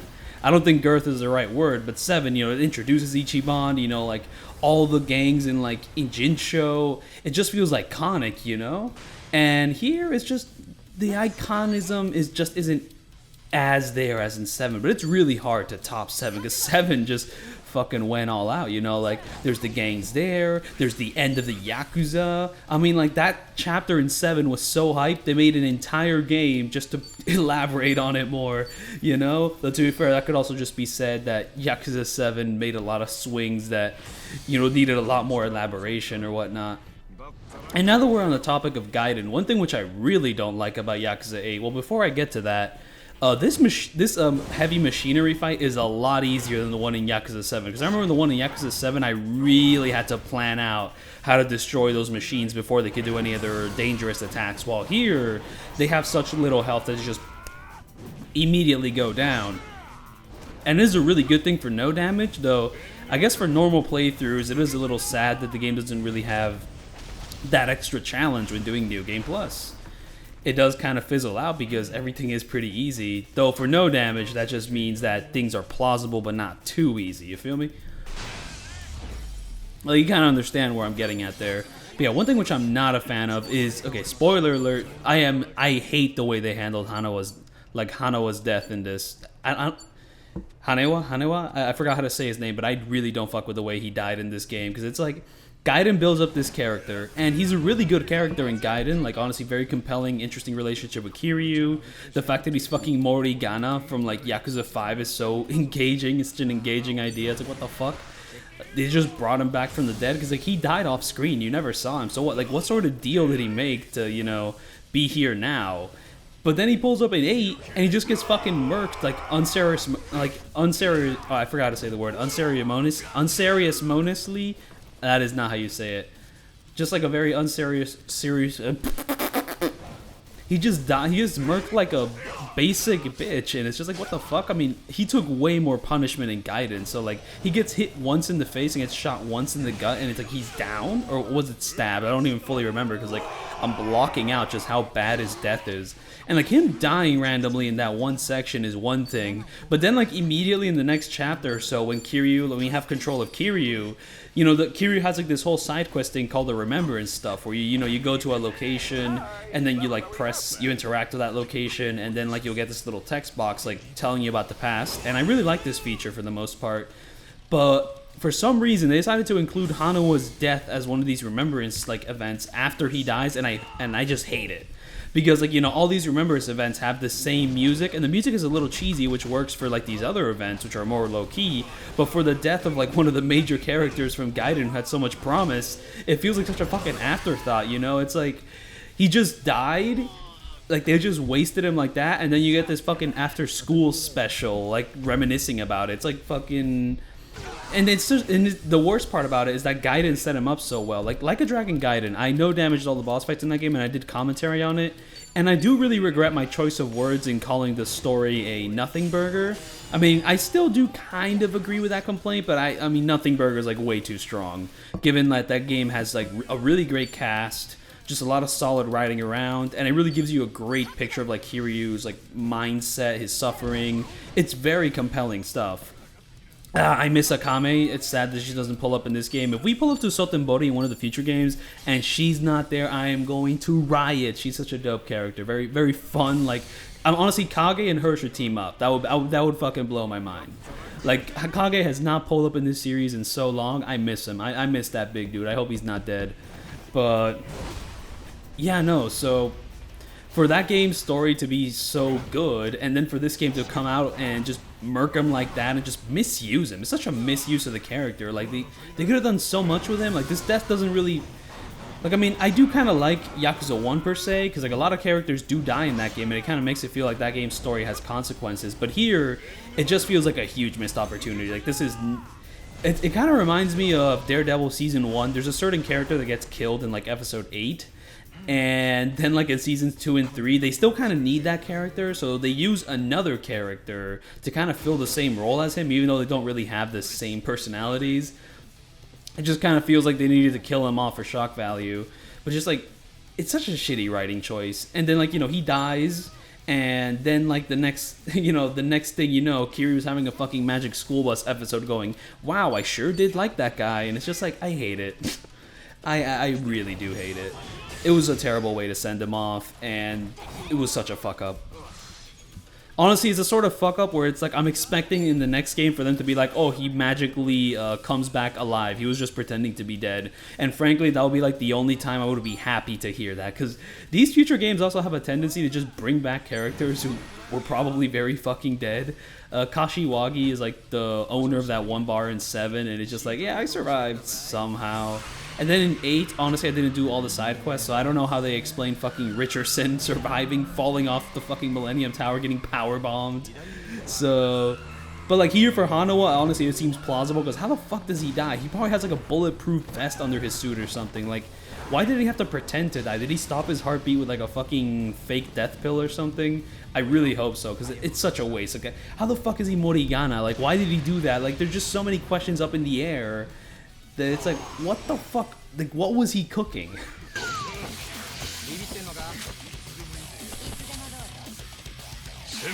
While on a slightly more negative tinge, Yakuza 8 I don't think really solves the dungeon issue which Yakuza 7 had. Yakuza 7 just does not have the best dungeons. I mean, like, and also, it's better in 8 just because 8's combat system is better, but it's just that Yakuza 7, all the dungeons in that game were just like straight up combat encounters, right? It's just like a bunch of hallways like leading to combat encounters, and like it got a little boring after a while. And Yakuza 8 really isn't that different. Most of it is just kind of combat encounters one after the other. It's just that Yakuza 8 has a more fun combat system, so I'm having more fun doing them, but still some of these dungeons get a little boring. Okay, so like main story dungeons, like Yakuza 7, the Seiryu clan one's alright, you know. The Jiyumon one has like some sections which slow down, but honestly the slow down sections I guess are a little bit appreciated. The one that was in... I forgot what the building was called, but it's the one where you fight the guy who has a theme that sounds like a Call of Duty, like a YouTuber intro. That dungeon's probably one of my favorites just because the music is so awesome. And then you have that weird little stealth thing in the Omi Alliance or whatnot. And then there's like the final Millennium Tower. And what's fucked up about the Millennium Tower one is just the lack of save points. That's one thing which like Yakuza 8 like super overcorrects on.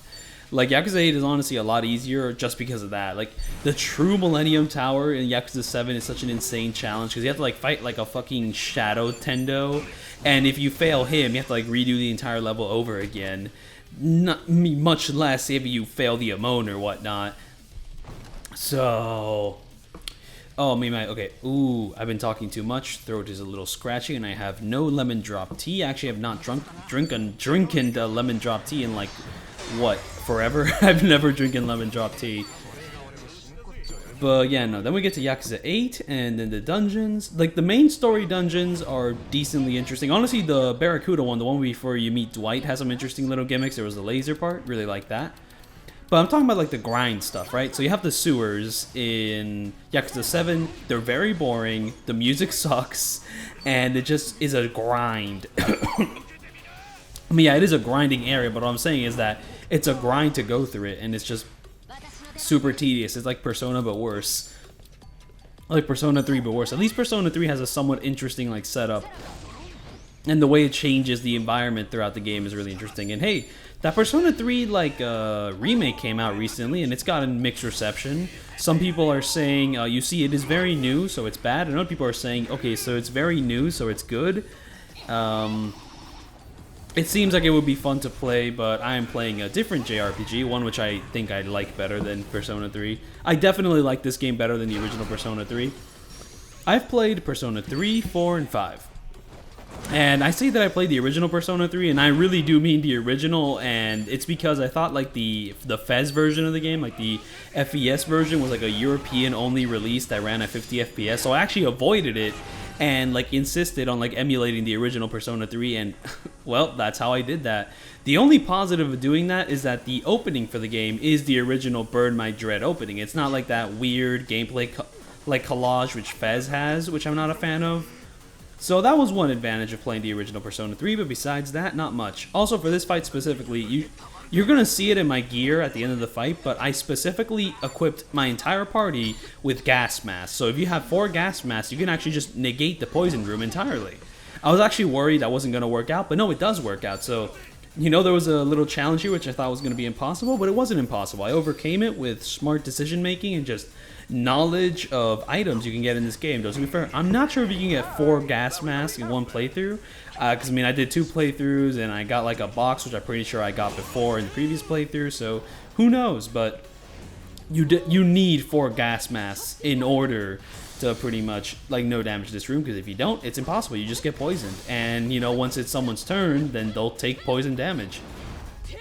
That's actually an issue I run into with like some other fights in this video, where like some of the attacks can be perfect dodge. That's another thing. So the Sea King's Talisman, like even if you perfect guard certain attacks, those certain attacks, if they have like elemental properties, like if they can burn you or they can like give you a cold, you'll still get the cold, you just won't take damage from the attack. It happens. So it's something you actually do need to plan for certain like boss fights and enemies, and I'll tell you which ones I had to plan for specifically when I get to them. But this one, it's just a poison. And then once you eliminate this guy, oh, he has a lot more health. Okay, my eyesight is failing me.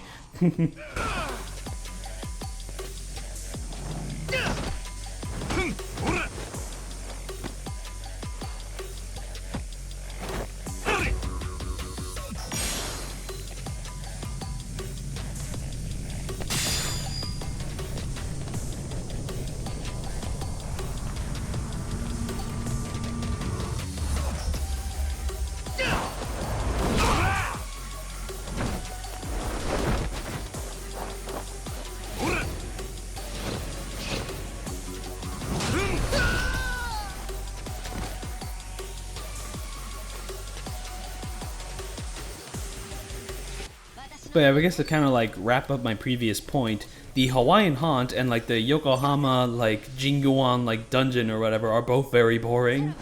It's basically just like randomly generated procedural dungeon. You know, you'll have some rooms with some enemies, you'll have some rooms with some treasure, you'll have some chests. Sometimes the chests have like a secret enemy and it's like, woo! But it gets really boring, though. Honestly, I mean, like, the load of it compared to like some other games isn't too bad. I mean, it doesn't last as long as Persona 3's dungeons because it's a side content thing. You know, there's only like 30 floors normally. Well, 40. There's 40 floors for the Hawaiian Haunt, 40 floors for the Yokohama thing. And then the big swell comes out, and it's like, it's more the same, really. Except the big swell makes one addition, which I do like, and it's that once you reach an exit, there will be a mini boss waiting for you at the exit. I like that addition, you know, because it's like, sometimes you can just straight up skip the mini bosses in the other dungeons and, you know, just not fight anyone. But here, you know, in order to get to the exit, you have to fight the mini boss. I think that's pretty cool. I like that. And also, it means that I won't miss the mini boss if I'm just rushing through, because these mini bosses are the ones that give you the most XP. And I guess since I'm talking about the mini bosses, I really like that system in Yakuza 8 here. I don't think Yakuza 7 has something similar, but in Yakuza 8, pretty much like around the city, there'll just be like random enemies posted up with like a crown over their head, which indicates that they're like a harder fight. I love that system. It was like so engaging, just kind of doing like the little side content stuff with Kiryu, just like going to those random points of the map to interact with, and along the way fighting whatever mini bosses I see, you know, just lying around, because they're a good source of cash, good source of XP, and it clicked. It was a fun little gameplay loop, and yes, it did last fucking forever. That's another thing. This game does feel really padded, because I swear, they're always, check this out.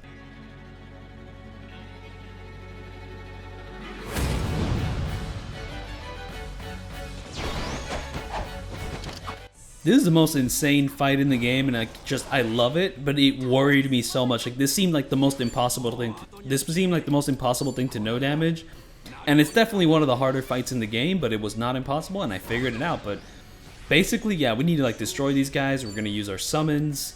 And before I entered this fight, I went to a restaurant to pretty much boost my attack. I went to like the steak place in Kamurocho to pretty much get a nice attack boost there. Because getting the attack boost there, it's not like a max attack boost, but just calling the hostesses once puts you at max. And once you're at max, boom, you're dealing max damage. And then we're already at this dynamic sequence. And then from the dynamic sequence, we're pretty much going to summon the... Oh yeah, that's another thing. I have the agility set up in such a way where after one attack, it'll be the enemy's turn, just so that I can transition to the next phase of the fight. Because there is one thing which, like, this fight... I mean, I mentioned before that Yakuza 8 doesn't really have so many moments where, you know, you can't kill the enemy until they do a certain attack. Well, here, you can't kill the enemy until they have their turn and their health is low enough to activate this cinematic.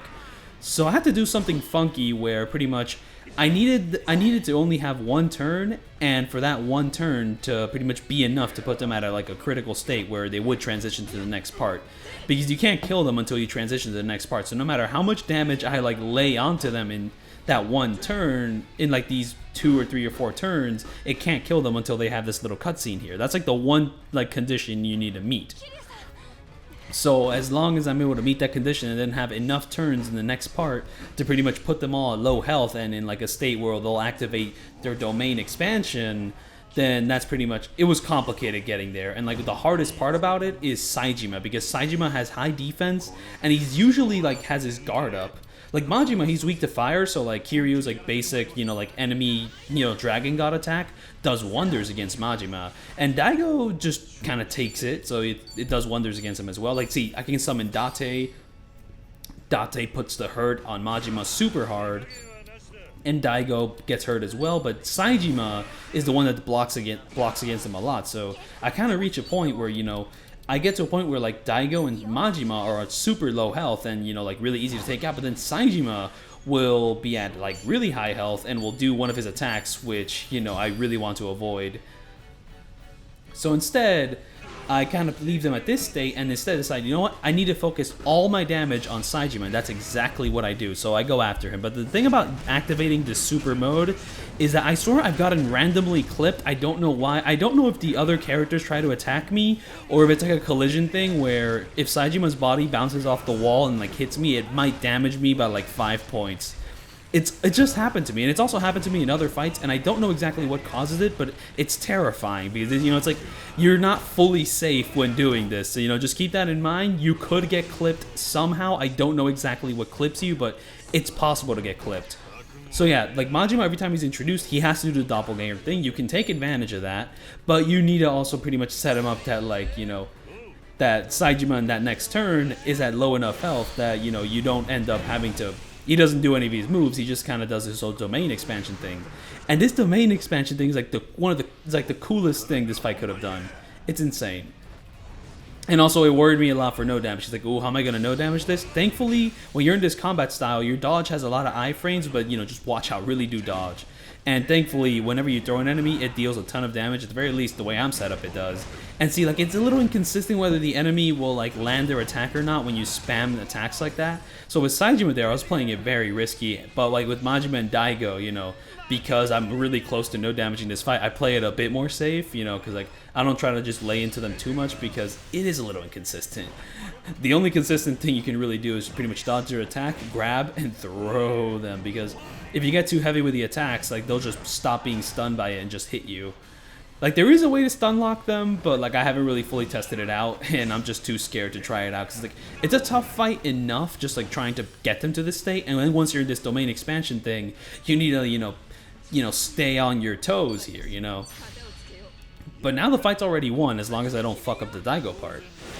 And I won't, because this video is predetermined, but, like, yeah, this took me a good chunk of hours, you know, like, I was really struggling, trying to route it, trying to see which attacks, like, worked best, trying to see, like, which agility setups, like, you know, benefited me the most, but I did it, and I'm really proud of this. It's, like, the most proud fight I'm proud of.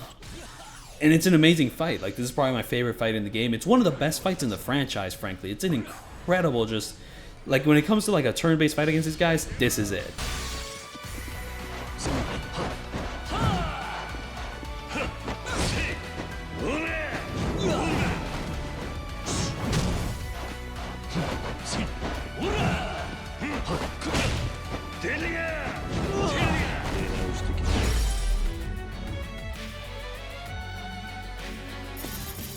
But yeah, no, once I no damaged this fight, it gave me a lot more hope for the rest of the game, because I thought this was going to be like the choke moment, kind of like in Yakuza 7, where like there's no avoiding some of their attacks, but no, you can avoid them. And yeah, there's my setup there. I kind of did not, I think only one person has like the Sea King Talisman, because I focused mostly on attack, because I was not depending on dodging any attacks. And here we just kind of have some basic Seiryu clan grunts. So while I'm here, I'd like to talk about my experience with Dondoko Island. Actually, there's a bunch of stuff I want to talk about with this game. I just straight up forgot the first thing I wanted to mention. Oh yeah, apparently I've been told that I sound like the English dub voice for Akiyama. And I've also heard that the English dub voice for Akiyama is a miscast. Honestly, I mean, from what I've heard, he just sounds kind of boring. Like, he just really doesn't, like, bring the energy of Akiyama to the role. He just kind of sounds like a guy. And hey, I'm a guy. But honestly, I mean, if I sound like a miscast Akiyama, sign me up. At least I'm cast, you know? That's the hardest part of being a voice actor. I mean, I'm not a voice actor, but I'd love to get into that field, honestly. But I need some real training, because I have not trained for shit. Like, you know, Young Abe, a lot of people complain about him, but, you know, he has been in the field for some time. You know, he's done a few anime roles. He was the villain of JoJo Part 6. He actually voiced in the previous Yakuza game. He was, like, the final boss fight of the Kaito Files. So, like, some of his other work I definitely think works a lot better than Kiryu. It's just that Kiryu is such a massive role, you know? And mind you, I did not play this game in dub, so I'm pretty much just speaking from, like, the little clips I've heard about him. He's very mixed from what I've heard. Basically, like, sometimes he sounds really good in the role, and other times he kind of sounds like a guy trying way too hard to sound like a tough guy, because it's, like, the original voice, like, the voice for Kiryu, you know, the Japanese voice, I forgot his name, like, Kuroda, he's perfect. Just, he captures such a great blend of, like, tough guy, but also, like, you know, softness. You know, it's like a tender giant sort of performance, and it really requires, like, a very specific build to pull off, and I just don't think Young-Ae has the build, but honestly, he gave it a good attempt, and he's not bad in the role. he did a really good sobbing scene in Gaiden, though mind you, not as good as Kuroya, because like Kuroya's performance in that scene is like his best performance in the entire franchise. But Young Ye did a really good job of it. Honestly, it sounded like he was actually sobbing. It worked really well. The one thing that fucks up that scene though is whoever voiced Taichi in that was completely miscast. He sounds like fucking Ash Ketchum. I talked about this in my Gaiden video, but like holy hell, it was terrible. Wait, did I even talk about this in my Gaiden video? I think I actually did the no damage of Gaiden before I even like, you know, I finished the no damage of Gaiden before the English dub even came out. But yeah, no, Taichi was so fucking bad in that scene. I mean, I really hope they gave him a better voice because he shows up again in this game. Because I think Taichi being all grown up and, you know, being like an actual adult was one of the most emotional parts of Gaiden's ending. So for him to sound like fucking, like Ash Ketchum about to go with Pikachu to go save the metaverse or some shit just completely took me out of it. Like, Young Ye was doing a really good job in that scene, and the casting for Taichi just completely ruined it. I don't even think the voice actor was the problem, it's just the direction. Just like, ugh, just some real huge miscommunication happening in the dub room there. But yeah, no, what I heard from Akiyama, just, he sounds a little... Honestly, just, why not get Steve Bloom for him? Though, to be fair, Higashi in the Judgment games is already Steve Bloom, so maybe there's an issue there, but it's just like the original voice for Akiyama was like in Japanese is the voice of Spike Spiegel, you know, so it's like who voiced Spike Spiegel in English? Steve Bloom. Why not get him? It's honestly, it would be a better fit, and honestly he could pull off the really old man 40-year-old chain smoker voice because Steve Bloom just has that voice. He'll pull it off perfectly. But you know, just things happen. However, it's not that the voice actor for Akiyama is bad. He's actually Jamie in Street Fighter 6, and he's really good in that role. It's just that he doesn't really fit Akiyama. It's just not the best. So yeah, no, Young Ye's not the most miscast person in this game. Honestly, Akiyama is more miscast. And while we're talking about miscast, yeah, in Japanese, like that MMA influencer guy, he's really bad. And, you know, I don't need to understand Japanese to hear, oh, wow, this guy is not good at acting. So that little excuse doesn't work, okay? Some people like to say, oh, you're trash the English dub, but you don't understand if the Japanese voice acting is good or not. No, I feel like we can. I mean, like, we won't understand some intricacies here and there, but we can kind of understand if someone's performing really well in Japanese or not, okay? Because we can tell when someone's bad, and the MMA influencer is pretty fucking bad. But, like, I don't want to be too hard on the guy, you know, like, I mean, I'm sure the boy's working a lot harder on, you know, doing some MMA. Hey, here he is right now. Hey, man, it's been so long. Let's team up and beat these guys up. So anyways, let's move on to the previous topic I wanted to talk about, Dondoko Island. I am pronouncing that name worse every single time I bring it up, but I actually had a lot of fun with this like Animal Crossing-esque mode. Yes, it is very grinding, maybe a little too simplistic, but it just felt very comfy, you know, like I grinded for materials for my trees, I planned out where to place all my stuff. In fact, I don't think I placed all my stuff strategically well. I kind of spammed a bunch of little shit across the map, and then when, like, you know, in the later half of like my run of the island, I then wanted to put some big-ass stuff, and then the big-ass stuff I wanted to place down, I couldn't place down because, like, there was so much little shit I had to move around, like, so many toilets. I put so many toilets in the open fields, I had to, like, meticulously move them one by one just to make room for, like, a hostess club or something. But the thing is, it is also very long. It took me, like, 10 to 12 hours. Though, mind you, the reason I did it was because, well, I was interested in it, and also, in order to unlock, like, Ichiban's, like, you know, laser beam attack, you have to do the entire thing. But yeah, no, you don't really get much money from it, so that's like one thing. The reward is not great. It's just that the experience itself, I liked it. It was fun, cute story. I like the mascot characters. Yeah, the mascot characters are not exclusive to this game. They're just general mascot characters. They showed up in like Thomas in the Tank Engine in Japan. They showed up in like Grand Blue. They've been in a lot of places, but now they're in Yakuza.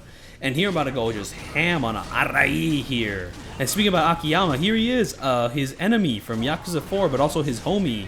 He looks way different. What, did he get the same sort of like facial reconstruction surgery that Hanawa got in like a Dragon Gaiden? What are you hiding from? Can we get a Gaiden game focused specifically on Arai? Ooh, check this out.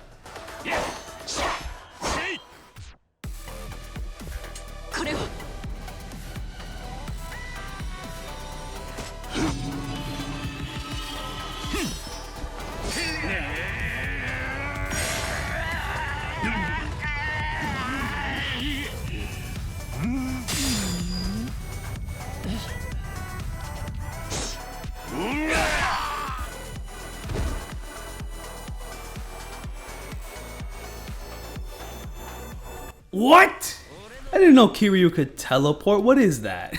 You saw that, right? He's like in one place and then suddenly just teleports there. And that's one thing which makes some of these like little dynamic sequences in this game specifically a little awkward. Just characters just straight up be teleporting, or they're like waiting in like position to kind of jump into frame. This happens later on when like there's the big team up moment. That cinematic is just really weird, just because like the way they move around and glide across the screen is a little awkward. Like, I mean, it's still pretty awesome, but you know, it just feels like it's just a little jank, you know. And I just wasn't expecting this game to be the one with like the janky-ish stuff. I was expecting stuff like Gaiden and, you know, Kaito Files to have stuff like that, but never mind. So yeah, here he's so low health that now Saeko actually gets to attack for once in her life. Also, I just found out that that specific outfit has been referred to as Demon Saeko by the game's director, and yeah. Demon Saeko is definitely like the best outfit in the game. So it's a great outfit. I love it a lot. But I did not know she was called Demon Saeko. I guess it's kind of like a demonic self. Whoa. And here we get to fight this forgettable guy. I can't even remember his name, dude. He's just angry. It's like, yeah, I'm angry. Yeah, I'm a burn. Yeah. Like, his fight sucks so much. His name, it doesn't even start with his name, you know? But yeah, no, to get back to the Dondoko Island thing, the most important thing about that whole section of side content is just that it feels like the most disconnected I've ever felt from the main game and like the franchise, you know? Because this franchise has had a bunch of like side story, side content stuff, but like Dondoko Island just feels like a completely different game. It's like the most different feeling thing, like side activity I have ever played in this series. Like the menus are different, like the flow of time is different, the pacing is different, like straight up I just locked in there for 12 hours and like forgot I was playing Yakuza 8, you know? Like I'm just playing a completely different thing. It's just like the whole vibe is completely different. Like it's honestly uncanny just like how weird it feels to be so locked into that mode. But I did like it. I did have a good amount of fun with it. I just wish it actually gave a much more substantial reward. Then, I mean, honestly, the laser is a very necessary reward and very necessary for my no damage videos, for my no damage here. But still, it just feels very weird, very uncanny. I don't know. But as for the other side content, the Date side story is great. Honestly, it kind of brings more of a conclusion to pretty much Kiryu meeting up with all the characters, though honestly I'm still harkering for Kiryu to meet with Haruka face to face, and this game still blue balls us on that. But, you know, like, at least we got to see her again, you know? And honestly, Akiyama, like, figuring out, like, how to, like, bring Kiryu into the open was a really smart way to handle that, considering that Akiyama is a really smart and, like, you know, well-handled character. Well, yeah, he is a well-handled character, but that's not quite what I meant. It's just that, you know, in the story, he's supposed to be a pretty smart guy, you know, he's sharp as a whip, as they describe him in this game. And it is a shame that he's probably not going to show up too much in future entries. Actually, I don't even know if that's true. Maybe he will show up in the story of Yakuza 9 or something, but they've just kind of been not pulling him up. Anyways, let's look at this dynamic thing, which I'm not that big of a fan of, but let's just look at it anyways.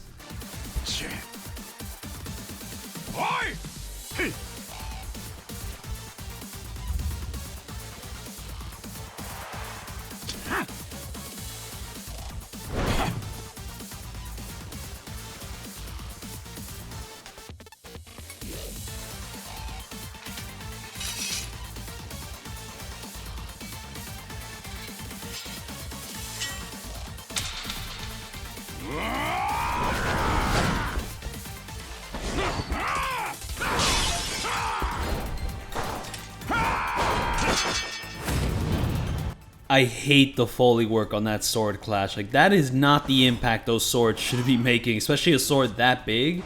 It just sounds so inert, you know, like the echo just makes it sound soft. It's like they're hitting each other with pillows with like a little bit of metal sheeting around them. I'm not a fan. Also, while no damaging this fight, I'm pretty sure I fell asleep at the wheel at some point. Not sure if I already missed the moment, but I swear there's like one moment where I just stand in place for like 20 to 30 minutes just because I straight up lost focus. I mean, right now I was kind of like pushing it. It was kind of like late. It was like 9, 10. I was like at Disney World or something. I was a little distracted, but like I really did just straight up lose focus. And for some reason, anytime I like do a really big attack or like summon a summon of some sort, it fucks with the way the music loops in this fight. Or maybe just the loop is broken and it keeps looping at a really weird point. And like, this theme is kind of cool, but I don't know about that. Just, oh yeah, music in general in this game. Which game has the better soundtrack, Yakuza 7 or Yakuza 8? Honestly, I'm leaning towards Yakuza 7, but 8 has some bangers. But 8 also has some songs I'm not super hot on. The basic Barracuda theme, like the one that showed up in the Poison Room fight, honestly sounds like YouTube music. I don't know, like YouTube intro music. It just kind of sounds like a bunch of like penis music nothingness of some sort. Like the drops are kind of cool, but then it gets to a point where it's like tuk, tuk. And I'm not a fan of that part. Like the initial drop after the Barracuda like name drop, it just sounds a little bit like lame. But mind you, Yakuza 7 also had songs that would fit in the same category. Like, I'm not a fan of Warcry. That straight up just sounds like that sounds like a Call of Duty intro, and like it's very, very silly. Like, it doesn't sound dope to me.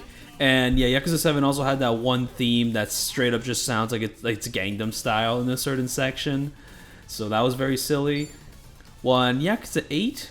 The dungeon themes are still kind of lame. I mean, like the Hawaiian Haunt one is like slightly better than the Yokohama one, but it still isn't all that. Okay, one thing about the dungeon themes is that I actually do really like the mini boss music.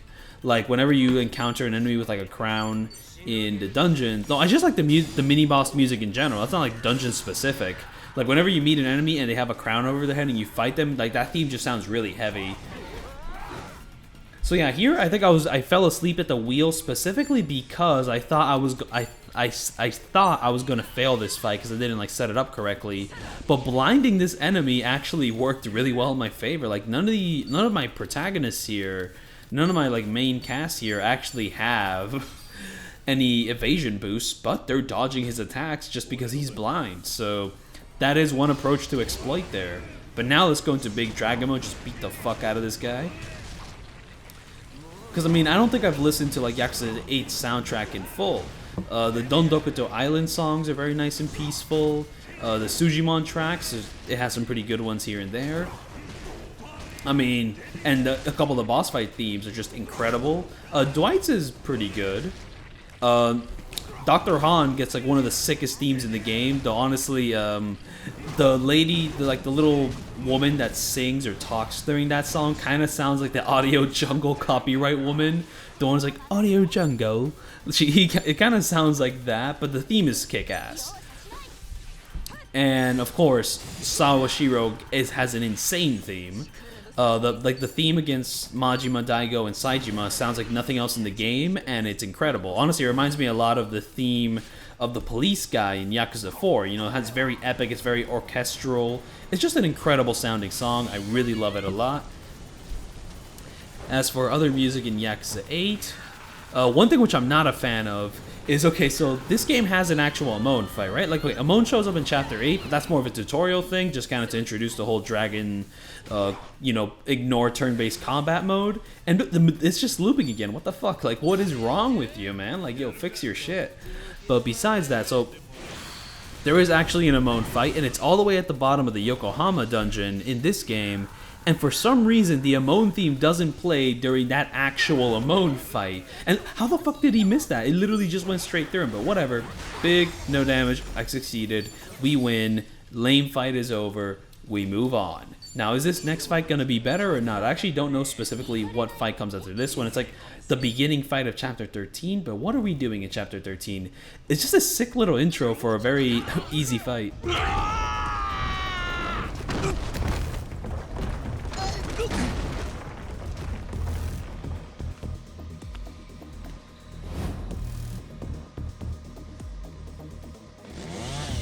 Didn't think you'd make it this far. But our little death ends here! So yeah, no, that's like a little dynamic intro for a fight which I'm gonna annihilate in like 2 to 3 moves. Okay, maybe not that little moves, but like it's really easy. I kind of just annihilate this guy, which maybe I shouldn't be spamming the summons. Like, if I had to redo this video, I would try to find a way to maybe no damage without the summons, just that most of these fights, you know, like I really do have to kill them before they can do anything. I don't think this is that fight. Honestly, I probably could have done this by just perfect guarding every single attack, but learning the timings for the perfect guards just gets really painful. Because, I mean, like I mentioned before, it can be really inconsistent, and also the timing is a lot tighter because the item makes it tighter. But yeah, in a future Yakuza game, okay, so there's one really cool thing this game does with Kiryu and only Kiryu, where if you perfect guard an attack without the item, you know, just like base Kiryu upgrades, you can upgrade him to the point where when he does a perfect guard, he'll do a Komaki knockback move and knock back the enemy. Mind you, when you do this move, you still take damage, but you do like the Komaki knockback, and the knockback damages the enemy also. And a really cool feature of that move is if you do the Komaki knockback on an enemy that wants to do like a 4-hit combo per se, like on every single party member, it just interrupts that combo completely and stops him from doing it. The Dr. Han has a move like that, and if you perfect guard the first hit with Kiryu, it just completely interrupts that combo, and he doesn't go for any of the other party members. The final boss also has a move like that. He never does it in this video because once he does that move, I'll be screwed. I mean, honestly, that's one of the only moves he does where I could probably counter it in a way where, I don't just kill him with summons. But then every single other move he does just like is an AoE and just has to be avoided at all costs. But yeah, no, if you Komaki knock back that move, it just interrupts the rest of the combo because it knocks him back. So yeah, in the next game, I would really like Ichiban to get his own sort of Tiger Drop when he perfect guards an attack. And I really want that Tiger Drop to negate all damage. Though if they're going by Yakuza 3 or Yakuza 4 if Yakuza 4 rules, maybe it doesn't negate all damage. That's the weird thing about the Tiger Drop. Like in Yakuza 1, when you perform it, it has iframes. In Yakuza 2, when you perform it, it has full iframes. But in Yakuza 3 and 4, like you just need positioning and timing is way more important if you want to do it without getting hit. Because, oh man. Because, just doing it willy-nilly, you can still take damage, and I just hate it. So, like, Yakuza 3 and 4, like, the only move that has, like, full iframes is just the Komaki parry. And, in Yakuza 3, the Komaki parry is, like, the most important tool in the game just for setting enemies up, if you don't want enemies to block you from the front, you gotta play defensive, you gotta parry them, then get behind them, really plan your shit out and actually learn the boss fight. But then Yakuza 5 returned, and the Tiger Drop there is very busted. When you perform it, it's just full iframes. Like the timing to actually land it is very generous. I like the Tiger Drop a lot in Yakuza 5. And basically every other game after that, the Tiger Drop is just banger. Though Yakuza 0 has like a fake sort of Tiger Drop, but kind of functions the same. And then Kiwami 1, once again, super busted in Kiwami 1. And then in Yakuza 6 and Kiwami 2, I swear the timing's a little more tight. Hey, check this out, though.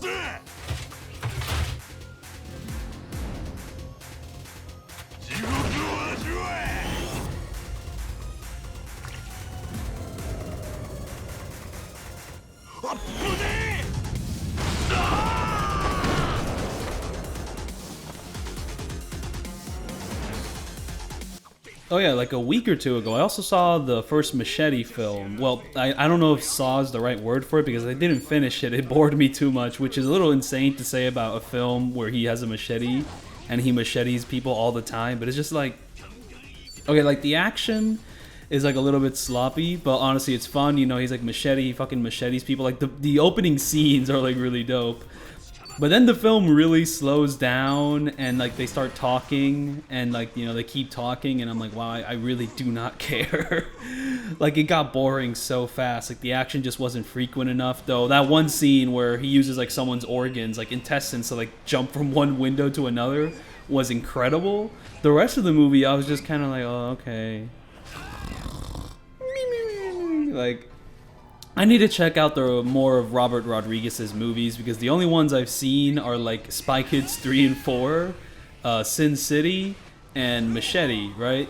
I haven't actually seen Desperados or like his beginning film. Like I need to see some of his older stuff because like his modern stuff definitely, it's very green screen, it's very digital, which I mean works really well for Sin City. Like I mean of all the stuff I've seen from him, I think Sin City's probably his best movie, but I just want to check out his older stuff just to like really get to know the guy. Like he seems chill, he like likes to make movies for his kids and whatnot. Like, I hope he's not evil or anything. It would be really fucked up if he was, like, an evil person. And look at this guy just summoning more troops. So to be fair, I'm just going to immediately annihilate them with, like, my summons and my lasers and all that. Oh, I'm not even going to use a summon because, like I said, it was going to be really easy to defeat those other people. Like, I don't know, just like... I believe Machete is shot on digital because, like, a lot of that movie has so many cuts happening all the time. You know, it's just like cut, cut, cut, cut, cut. And to do that, like, on film is just way too fucking tedious to, like, even think about doing it. It's not impossible, but it's just like, you know, on film, you have to, like, physically make the cut. So whenever you're just, like, haphazardly, like, cutting every single, like, half second, you know, that's just, like, that little piece of film you need to cut and stitch together. And it's just, like, it's a fucking pain in the ass. Right? While in digital, you know, you're just like in this editing program, you can just hover the mouse over and just go cut, cut, cut, cut, cut. So, you know, you can like set up like 3 different cameras and kind of cut between them. So what I'm talking about here, 50% I know what I'm talking about, 50% I'm kind of pulling out of my ass, but I think I'm right on this. And also just like the digital look for Machete just makes it look a little cheap. I don't know. So it just didn't really strike well for me. At least with Sin City, like, it's so stylized that I think it's aged really well. Just like the black and white look. Like, yeah, like it does look like Spy Kids whenever they're floating around in like those like GameCube levels or whatnot. Like that one scene of like that one character like swimming in the sewer just looks like he's in a fucking GameCube level, which honestly isn't really a bad thing. I feel like that CGI is kind of like nostalgic, you know, like the PS2, GameCube, like Xbox era is kind of like when graphics got good enough that like faces were recognizable. You know, because in the N64 era, like faces had to be like so abstracted because the graphics just were not there yet. You know, it's not like the PS2 games were like super, super, super HD, but like faces look like faces. And it just looked dope. It's just such a huge step up in like visual fidelity, which just, I don't know, it just doesn't feel right. Like, just that step up just has not been felt in a really long time, because it's just like the PS3 got more HD, sure, but they didn't make faces like, you know, faces like the PS2 era did. And here we are fighting a shark. No, we're not fighting the shark yet. That actually happens after the fact. We're fighting Dwight, and then we fight the shark. And I guess while we're at it, let's talk about Dwight. So Dwight is a pretty B-tier villain, but he fits his role pretty well. I think the one thing about him is that I don't like that he... Okay, like, I like his intro, right? He shows up in Chapter 4. You know, he's like a cool little, like... Oh, actually, look at this, though.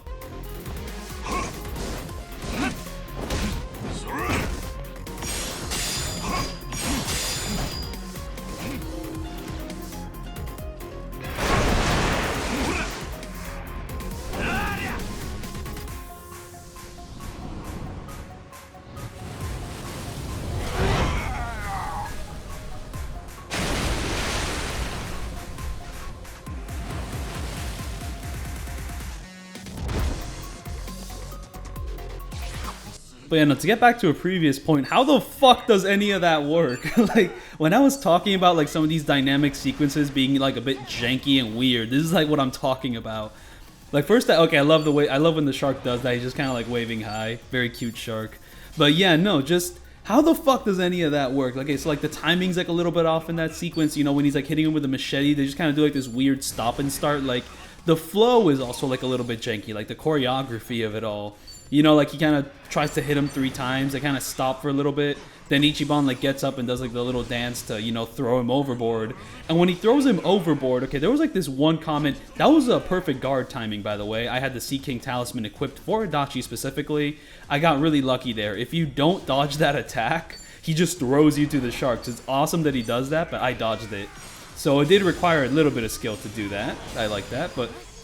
Yeah, no, I saw a comment on someone like watching like a Dragon Infinite Wealth no damage or something. I think it was a no damage, where he said that like all the people in this game just kind of look like action figures, and like frankly they just kind of move like action figures. Like the way fucking Dwight spins around like perfectly just stationary or something, and the way he looks when the shark just takes a bite out of him just looks like the same way a Transformers would look if I threw it at like an actual shark in real life. If the shark just jumped up and chewed my Transformers toy, it would move the exact same way fucking Dwight moved when the shark took a bite out of him. Like, how the fuck does that work? The shark took a bite out of you, dude. He still has his leg. It's like the shark kind of slashes at him, but it also took a bite out of him. Like, what the fuck? I mean, hey, honestly, the sequence is so silly and dope that, like, you know, it's still dope, but I'm just saying that, like, the flow's just a little bit weird. And I feel like previous Yakuza games didn't have that weird flow, you know, like I didn't have this problem with like the dynamic stuff in Judgment. But the dynamic stuff here, sometimes it just looks a bit awkward. And honestly, this is not the last time like it's gonna look awkward. Some of the stuff in like the final bosses just looks weird to me. So yeah, I don't know. Just let me know in the comments what y'all think about that. But you know, it just looks a little bit stupid. And here we're fighting the actual shark, and this is one of the fights which I was definitely worried about the most, just because it's a big-ass shark, and it's the sort of thing where you can't dodge any of its attacks, because every single attack it does is like an AoE. So pretty much I don't have 4 like, you know, Sea King talismans, and even if I did, I think the timing to like dodge it for every single character might be slightly different. I don't think like pressing the button at the exact same time for like one character will mean that the other characters will dodge it, so it's just like, you know, is it going to be possible to kill this shark, you know, before it does anything? And thankfully, it actually is possible.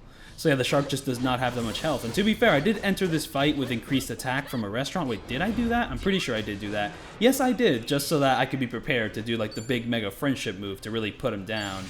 And oh, I'm just going to do it.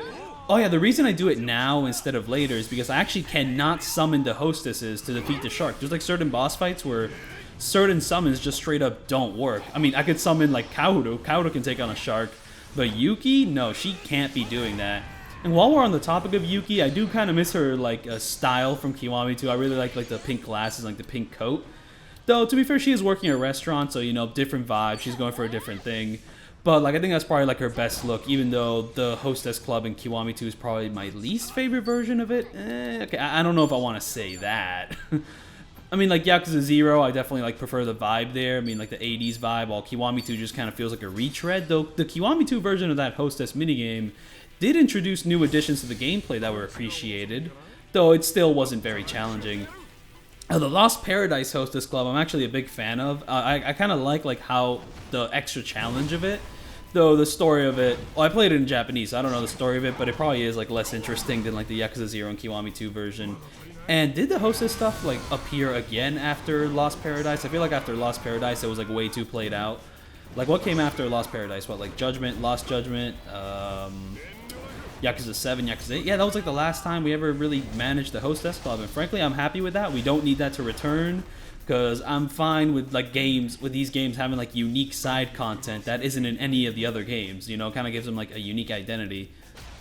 Like, wait until they bring back taxi driving someday. I mean, honestly, I mean, taxi driving is one maybe I would like to see a return. Maybe a little taxi driving in the Dragon engine, or just driving in general, considering like the graphics have improved so much. And okay, I'm not 100% sure about this, but didn't they say that they will be moving away from the Dragon engine after 8? This might be the last game that uses the Dragon engine. They might be moving to Unreal after this, which I don't even know like how to comprehend that, really. I mean, how are these games going to look in the Unreal Engine? The only test we have, the only proof of concept we have is like the Ishin remaster, and that does not fill me with too much confidence. The one thing is that the Unreal games might just run like ass on Steam Deck. So, you know, like the new series of Yakuza games might be the most unoptimized they've been in like a long while, since like Yakuza 6 maybe. So that really fucking worries me. And hey, you know what's gonna happen right now? I actually get to talk about something from my outline which I couldn't talk about before because it's related specifically to this fight. So in my no damage routing here, I barely use like the retry fight option because dying takes forever, right? Because Ichiban has so much health and his defense is so stacked. And 90% of the boss fights have a save point between them, like have a save point before them. But yeah, no, there's a few fights against random dudes in the finale that don't do that, and this is one of them. So I decided to try out the retry option with this boss that uses the lightning strike against me. And well, we haven't really reached that point yet. It's like this fight is like a 2-rounder. You know, you defeat these guys, and then they play that one animation from Yakuza 0 where the guy strut in and the guy like flexes his shoulders. And, you know, I love that animation. It is a little silly that it's shown up so much, but, like, it just gets me hype every single time, you know? It's just, like, the perfect way to signal that, yo, there's gonna be a group coming, and, you know, you have to defeat another group, you know? Just a perfect way to, like, announce the next wave. But, yeah, no, so I died in this. I died in, like, the second phase of this fight, and I retried the fight, and I'm like, alright, let's retry the fight. I have to pay a little bit of money, but whatever. By this point in time, I was actually, like, you know, doing some cleanup with this game because I already no damaged the final boss for Ichiban by this point. I already no damaged the final boss for Kiryu by this point. I was just reloading a save and just kind of doing some cleanup work. Like, okay, let's defeat some of these more boring, like, kind of middle of the road bosses. I was actually considering not including this fight in the video, but it just kind of felt a little bit too iconic not to include it in the video, because it's like, these guys tried to burn you in a house, dude. You know, I'm fucking pissed. That is a climactic encounter, so it has to be included in the video. And the guy which shows up in the second round does have like a boss health bar, so I just thought it was necessary to include him. But yeah, no, the way to no damage this guy is that every time he shows up, like just like the way I'm set up, he always gets the first move. And most of the time he does a lightning strike, but in this one attempt, he actually didn't do a lightning strike, so I didn't have to like perfect guard it or anything. It is possible to dodge the lightning strike, you just have to like pray that the AoE damage from it does not reach any of the other party members. But like if it's only attacking one of them, they can actually dodge it. The timing's a little bit of a pain in the ass. It's kind of like right when he's done lifting his spear, that's kind of when the timing is, but you know, it's a little inconsistent. Just like all the Sea King Talisman perfect timings are. But anyways, let me talk about what I actually wanted to talk about. So, what I found out is that when you retry the battle and you die in the second phase of the fight, it starts you in the second phase of the fight, which sucks because I'm trying to retry the entire fight to no damage, right? I'm not trying to like cut it in like 2 parts. It's supposed to be a 1 take.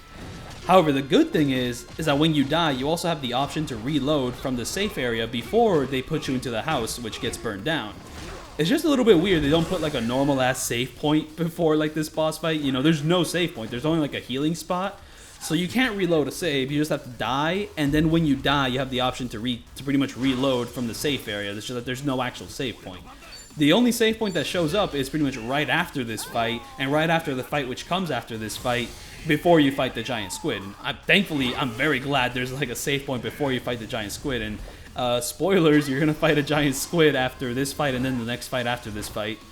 But if you're watching this video and you're like 2 hours and 15 minutes in, I assume you know that you're going to fight a giant squid.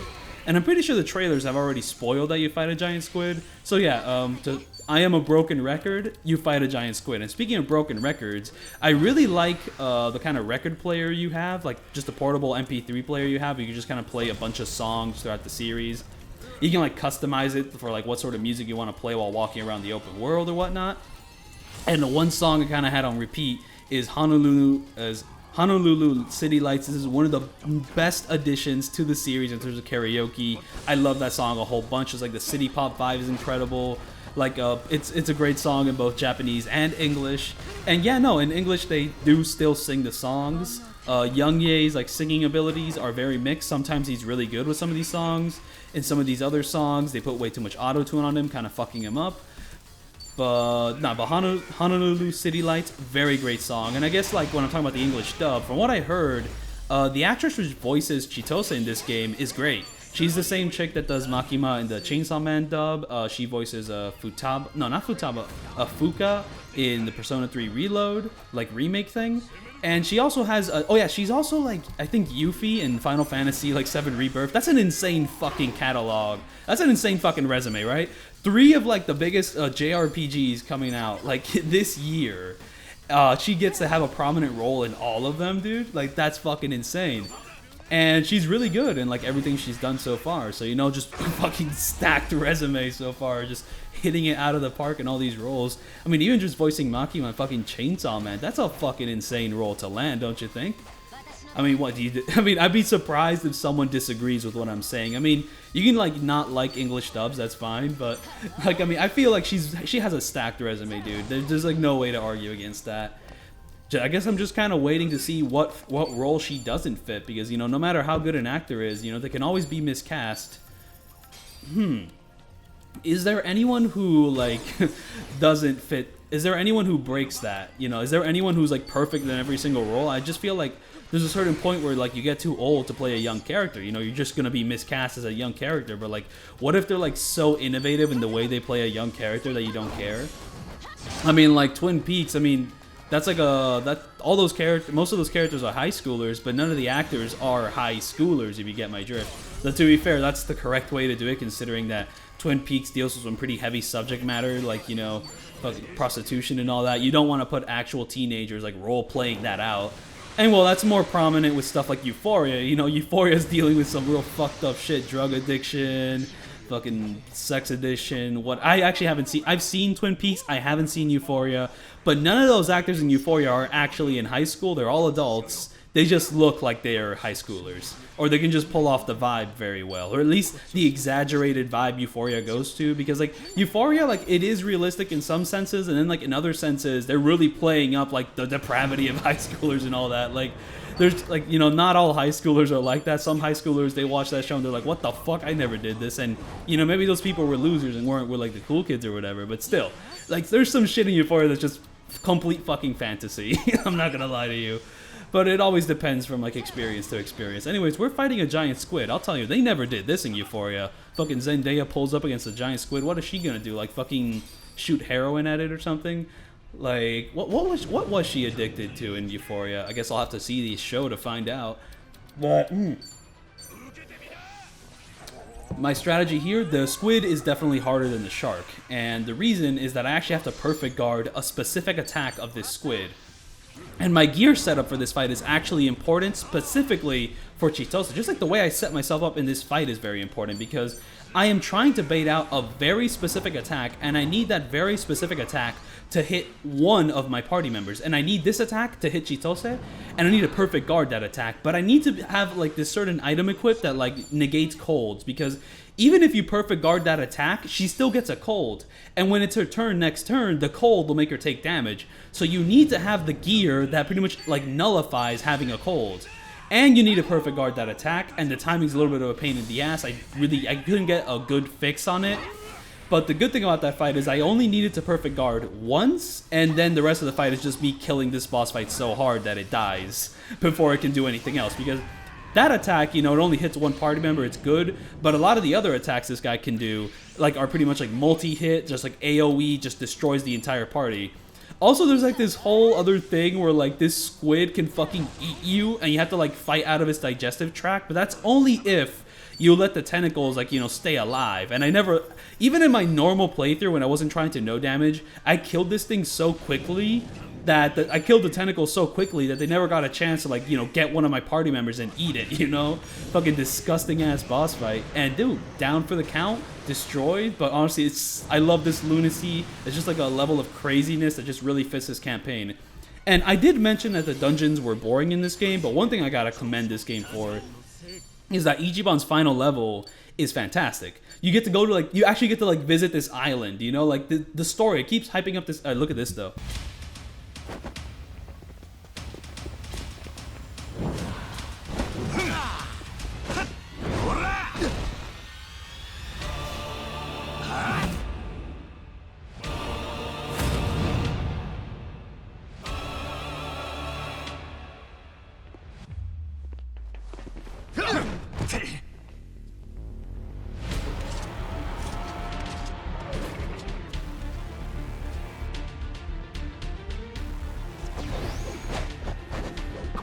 You know, I love that dynamic intro. It just sets the atmosphere for the fight, like, perfectly, you know, just really, like, playing up Bryce as this, like, godlike figure. And, like, I really like this fight in an atmospheric sense and, like, a thematic sense, just because, like, the whole setup of this fight is kind of pairing the whole idea of, like, fighting God at the end of, like, a JRPG, you know? Like, all the Persona games, at the end, you fight God. I mean, there's also a lot of other RPGs that kind of fit that formula, Final Fantasy. And, you know, Yakuza 7 and Yakuza 8 just kind of take the opportunity to kind of, like, parody these RPG tropes in, like, a more realistic fashion. So it's like, you know, this is kind of their way of, like, fighting God on a more grounded setting. You don't fight God, you fight a cult leader that's treated like a god, but you are kind of, like, basically fighting the island's, like, fake god. It's incredible. However, the actual fight I do wish had a little bit more spice to it. Just with, like, you know, Ichiban has this sort of, like, fucked up mind that imagines all this, like, weird shit. I was kind of hoping Ichiban would imagine, like, more weird shit when fighting Bryce or something. Like, maybe, like, Bryce summons, like, a fake god to, like, help him out, or, like, a spirit of some sort. I mean, mind you, I don't want it to get too crazy. Like, I mean, I want it to get crazy, like, in a scary fashion, right? Where, like, he does, like, some shit that's like, what the fuck? Not, like, you know, summons a giant squid or whatnot. Because this is like a serious encounter on some level, you know? It's like you have all these, like, brainwashed soldiers, like, fighting against you. There's like this one dynamic sequence where he just guns down someone, like, asking for his guidance. Just like a really very moody, like, just the music is awesome, like the choir, just I love all of that. But the actual fight itself is just you fight these groups and then you fight him, and he's just like one of the gun bitches of the Yakuza franchise. You know, this series, it just has those fights where the enemy has a gun and they're just kind of a bitch. You know, like Yakuza 2 had a fight like that.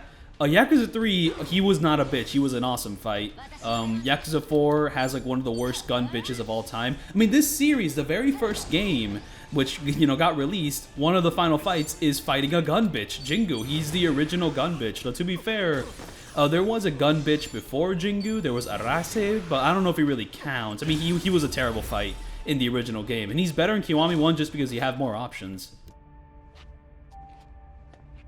どうかお導きを。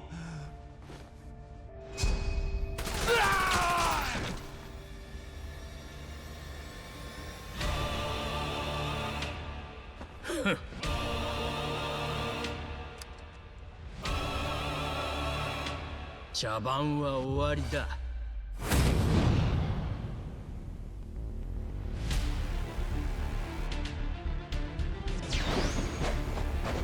I should probably talk about strategy just because like routing this fight was difficult. Just like trying to figure out exactly how to take him down. For one, once we reach the Bryce phase, we need to stun him because stunning him gives us more turns to pretty much kill him. Like, we cannot let him do a move until he reaches like his third and final phase where he like pathetically picks up a sword. Because the sword attacks can actually be dodged. And mind you, I get to a point where I don't need to dodge it, but you might be unlucky and get to the point where he might attack you and have the sword, but he cannot attack you at any other point in the fight because most of his attacks are just AoE multi-hits.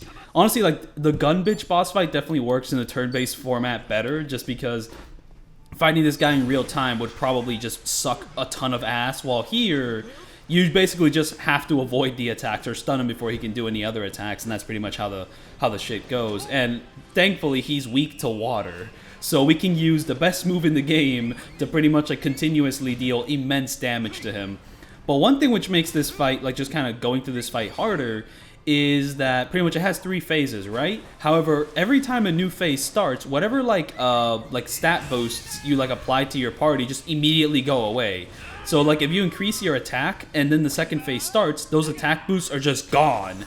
So, you know, spamming summons like in those previous sections to get more attack is pointless. You have to avoid doing it.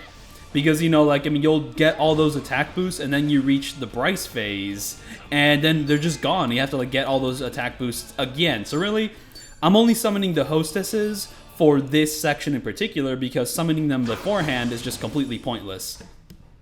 So if you're wondering why I'm going about it that way, that is why I'm going about it that way. I guess like so like not all fights are designed like this. Like for example, you know, Yamai, he has multiple phases and those phases are interrupted by cutscenes, but the attack boosts you have in the first phase still show up in the second phase. But whenever you fight like a group of enemies, you know, one where, you know, like you fight a group of enemies and then like the animation from Yakuza 0 plays out, whatever stat boosts you had in the first phase just go away in the second phase. It's very annoying, you know, just like limits the way you can plan around these fights. But I still found a way to plan around it, and yes, stunning him is very important. However, stunning him is very random because those grenades, it could either take 1 or it's like 6 of them to apply the stun factor. Thankfully, I was able to apply the stun factor on the first grenade, and the way it was applied was very strange. It's like straight up the grenade didn't even hit him, but like the enemy that was like paralyzed next to him shot out a lightning bolt at him and he got paralyzed from that. And yeah, no, this will not be the last time we see these hostesses. They will be serving more customers and beating the shit out of them. But yeah, no, what else is there to say? This guy's English in the Japanese dub is very bad. I don't know, it kind of lowers his impact as a villain whenever he just speaks very broken English just because like it's a Japanese actor attempting English, and it just sounds off because like he's supposed to like sound good in English. You know, they're in Hawaii. It's an American state. So this is probably like one of the times where like the English dub probably works better. Not sure if he's better in the English dub. So yeah, no, I mean, I kind of like this villain, though he doesn't fully hit for me just because his performance is just a little bit cheesy. And it's like, how do you really fix that? Like, what, does the Japanese actor, like, you know, like, fix their performance? I mean, getting rid of the accent, like, it's not that fucking easy, dude. So, yeah. I'm getting a little lost in thought here. But there was another thing I really wanted to mention. Oh, yeah, Nene, I forgot how to say it, like Nele Island. I really like this final level, like just the atmosphere of it is like nothing we've ever seen in any of the other games. Like, you know, it's just a completely alien setting, you know, we're just going to this island that the game's been hyping up this whole time, and it's like the final level for Ichiban. You know, there's mines all over the place, you're constantly encountering like new enemies. It's a great setup, and then you get to like that one little part where they stick you in a burning house. Just like the whole narrative of it is really interesting. Though I will say, Dr. Han, he has a son in this game. It's like the one thing which makes him like flip from like bad guy to good guy. And they just kind of like haphazardly just kind of save him at the end. It's like, oh yeah, we didn't forget about that plot point. Here, he's on the island. We're gonna rescue him. It's like, okay. Yeah, like that whole plot point just really didn't hit. It was like a little bit too rushed. And I was talking about Dwight before, so let me get back to talking about Dwight. So Dwight, you know, he shows up in Chapter 4. He's like the big bad guy of the intro, and then he gets humiliated, and it's like dope. But then he shows up back up in like Chapter 10, and he's like talking all that shit about, hey man, you know me, man, when I gotta do something, man, I don't fucking quit, you know what I mean? And it's just like, no, I don't know what you mean. You know, that's like some shit Kuze would say, but Kuze like actually like showed up in like every single chapter of Kiryu's and like constantly beat the shit out of him. But then again, Dwight really can't take that role when Yamai played that role for Ichiban, you know? Yamai, he's less of a talker, more of a doer. Dwight, he's got a big fucking mouth.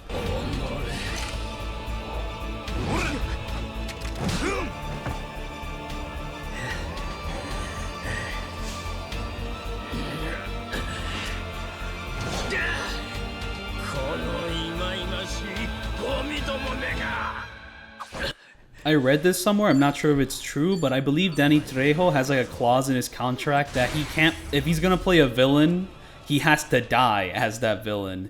And I think that's dope. So yeah, he does die in this game. He gets an awesome death. He gets eaten by sharks because like all his jewelry is like jewelry is like too shiny.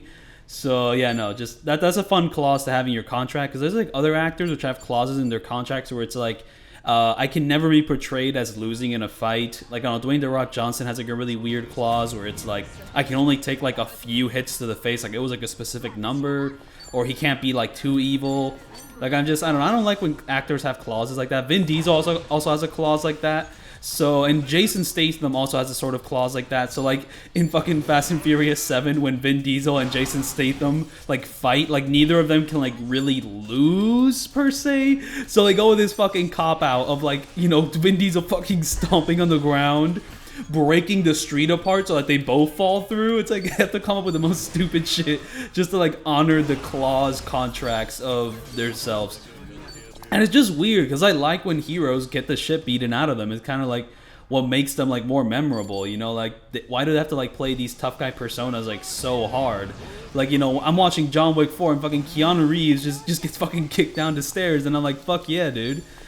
So it's just like, you know, I kind of wish they didn't have that clause. So yeah, anyways, here we're starting Kiryu's final level, and the track that's playing in this level, honestly, I didn't like it at first, but as time went on, I think it's dope. I don't like it as much as the Yakuza 7, like, you know, final dungeon theme, because like I think it's called like Reiwa Labyrinth. I love that theme a lot. I love that theme a lot. I'm like slurring my words like I'm Bugs Bunny or like Elmer, but yeah, no, like I love that theme. That's like one of my favorite themes in the franchise. But honestly, this theme did grow on me, and it really is a lovely little theme. And here, I just noticed that like if you stomp on an enemy while they're on the ground, you actually like do a heat action. You know, like one where like the camera gets all dynamic and whatnot. And I did not notice that. By the way, be ready. I'm going to be using that Dragon's Resurgence move a lot throughout this level. I'm just trying to make this feel more like one of them standard beat 'em ups and all that. Yeah, this is one of those fights where what I did is I went to the tower, then I got clipped on this fight, and I'm like, yeah, I do not want to reload a save. I'm just gonna like try to reach the actual boss fights of this level and do that. And then once I no damage the final boss and I no damage some of the other stuff, then I reloaded a save and went back to these sections, you know, for a retry. And the reason is that some of the stuff in the middle does not have a save point before it, so it was kind of a pain in the ass to do. And some of the setups are just kind of a pain in the ass to do. Like, there's a specific fight here. There's like 2 fights that are just a bit of a pain in the ass, and it's like, what the fuck? I actually had to like, you know, do the whole reloading from death thing just to have a more convenient save point, because if I didn't do that, I had to do like the entirety of like half of the level or whatnot. Though thankfully the requirements to reach those fights are not as daunting as some of the stuff you had to do in like Yakuza 7.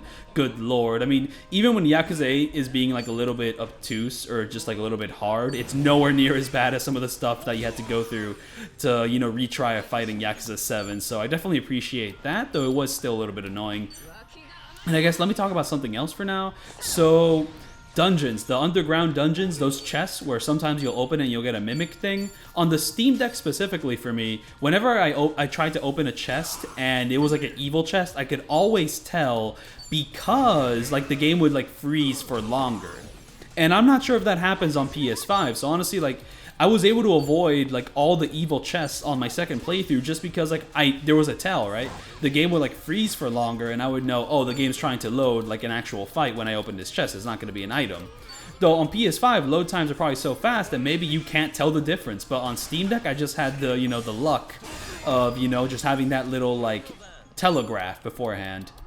But yeah, no, I have run out of stuff to say on my outline, but I guess I kind of want to reflect on why this game feels like it's rushing through things, but also feels dragged out.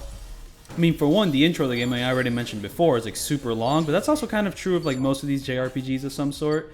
You know, like Persona 3 and 4, they have like the 3 to 4 hour long like section where it's like mostly a tutorial where you're just following along with the story. Persona 5 has like the 9-hour one. I mean, the thing about Persona 4's intro is that it's straight up like 3 hours of just cutscenes and then the game lets you play. While Persona 5 is like a little bit more dragged out and gives you a little bit more control, but it's still just mostly a big-ass tutorial. So, you know, it's like a staple of these games because they tend to be more story-based. They like front-load most of the story development in the beginning. Yakuza 8 kind of does the same thing. It's just that some of the things set up in that intro just don't get paid off that well in the ending of this game, or they just kind of play it off as a joke, and I'm just not a fan of that. And another thing is just some of the characters. For one, like the Wong Tou character, once again, I think his developments are just like way too sudden. They happen too fast, and it immediately gets killed. And see, I just stomped on that guy. Boom, heat action. The one annoying thing about this room is that this guy's agility is so high that he tends to just do the death dance immediately. And during one of my runs, the death dance scared like Zhao too much, and he got knocked into a wall. Like that move doesn't deal damage, but if you're too close to a wall, you might collide against the wall, and it'll deal like collision damage. That is one thing which I'm a huge fan of in this game. Is that no, not that. But basically, the thing I'm a fan of is just the collision damage. You know, it's like a little bit of wall bounding, but turn-based. Where pretty much if you hit an enemy, like, and they knock back against a wall, it deals extra damage and they fall to the ground. This can also happen to enemies that don't typically fall down to the ground. Like some of the heavier enemies, you know, you deal like a back combo, like a back shot combo, and they don't fall to the ground unless they hit a wall. Anyways, this is the fight that's super annoying because basically it's like you have two groups of enemies, right? And pretty much like you defeat the first group, and then the second group, this one really annoying guy gets introduced with super high agility, and in the beginning of the round, he just gets to start off, and he does like a little attack, or no, in the beginning of the round, he starts off, and then he does like a move that increases his attack, and then like he'll just immediately have access to being able to do a second move, and most of the time, that second move is an attack. You have to like perfect guard or whatnot. And the timings for his perfect guard stuff can be very annoying, especially when some of his attacks are straight up AoEing. You can't like avoid damage. However, in this run, I got super lucky that the second move he does, he decides to not do an attack. And it's pretty much my saving grace because I swear, like pretty much like once it reaches the second round, you're pretty much forced to only have one turn after he does his first like, you know, little stat boosting thing. I guess another thing which makes the game just feel a slight bit rushed is that it does kind of feel like a rewrite kind of happens halfway through. Just like the placement of the two different protagonists doesn't feel fully natural. It's an interesting structural idea, you know, like you have the Ichiban side, and then once you reach Chapter 8, suddenly you get to the Kiryu side. But then once you reach the Kiryu side, he doesn't really get his full half of the game per se, because you're still switching between him and Ichiban. It just kind of feels like it's a little late in the game to introduce this kind of structure, and honestly, like no other game in the franchise has really adopted this sort of structure for like a dual protagonist style. Like Yakuza 0 is probably still their best handling of like a dual protagonist like campaign. Because, you know, you'll have 2 chapters with Kiryu and then you'll have 2 chapters with Majima. And like once their stories really get going, you know, the tension of one starts building up into another, and then they interweave and interconnect. Because, like, I mean, the structure of the way they... See, this is the annoying guy. Usually, he would do an attack at this point, and I wanted to either kill him or just be prepared to perfect like, guard. But thankfully, he decided to do that attack instead, and that's pretty much my saving grace and what allows me to pretty much beat up this fight. But, yeah, no, to get back to my point there... I mean, Yakuza 4... Wait, was there a game before Yakuza 4 which had multiple protagonists? I don't think so. I mean, 1, 2, 3, Kenzan, nope.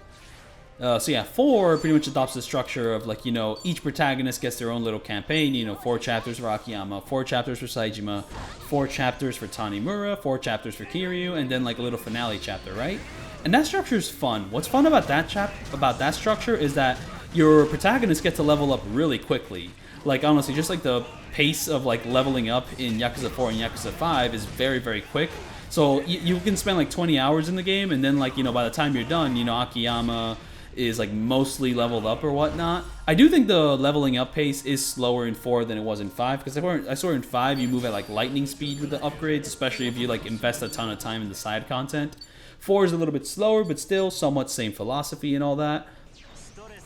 But it does kind of mean that, you know, you get these isolated stories, and then suddenly once you enter a new character, then you have to enter an entirely new isolated story, and it really doesn't start coming together until like the end.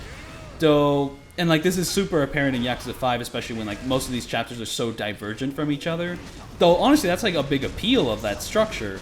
But if you want to have like a interconnected story which keeps building and building and building, and, you know, kind of keeps attention from like the previous protagonist, Yakuza 0 was the best way to go about it. And Yakuza 0 also allowed each protagonist to, like, you know, have like I mean, it takes a long ass while to upgrade each protagonist. So, you know, if you want to like really drag out like the upgrade time for, you know, these separate protagonists, Yakuza 0 is also the best way to go about it.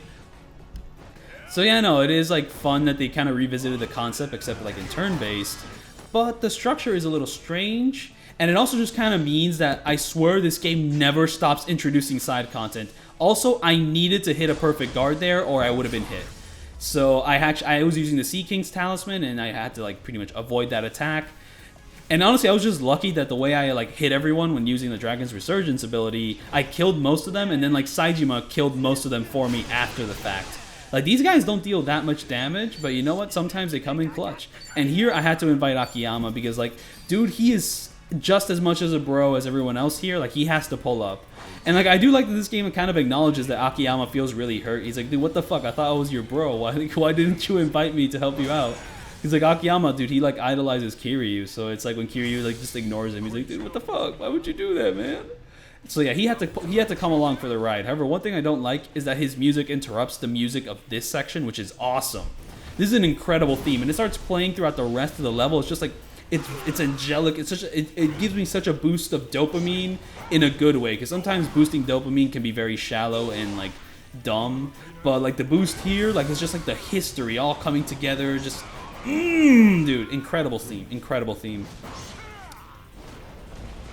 I had to take a sip of water just to digest all that.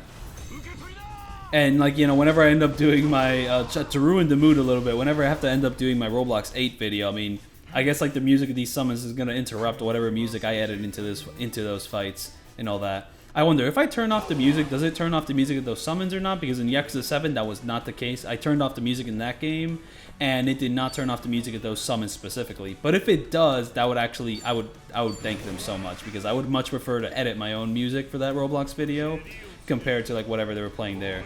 So here, this is going to kill them, and I think I'll just let this one play out.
So you know, dope music and like context aside, like that was really janky, no? Like once again, like the flow of these sequences is just kind of jank.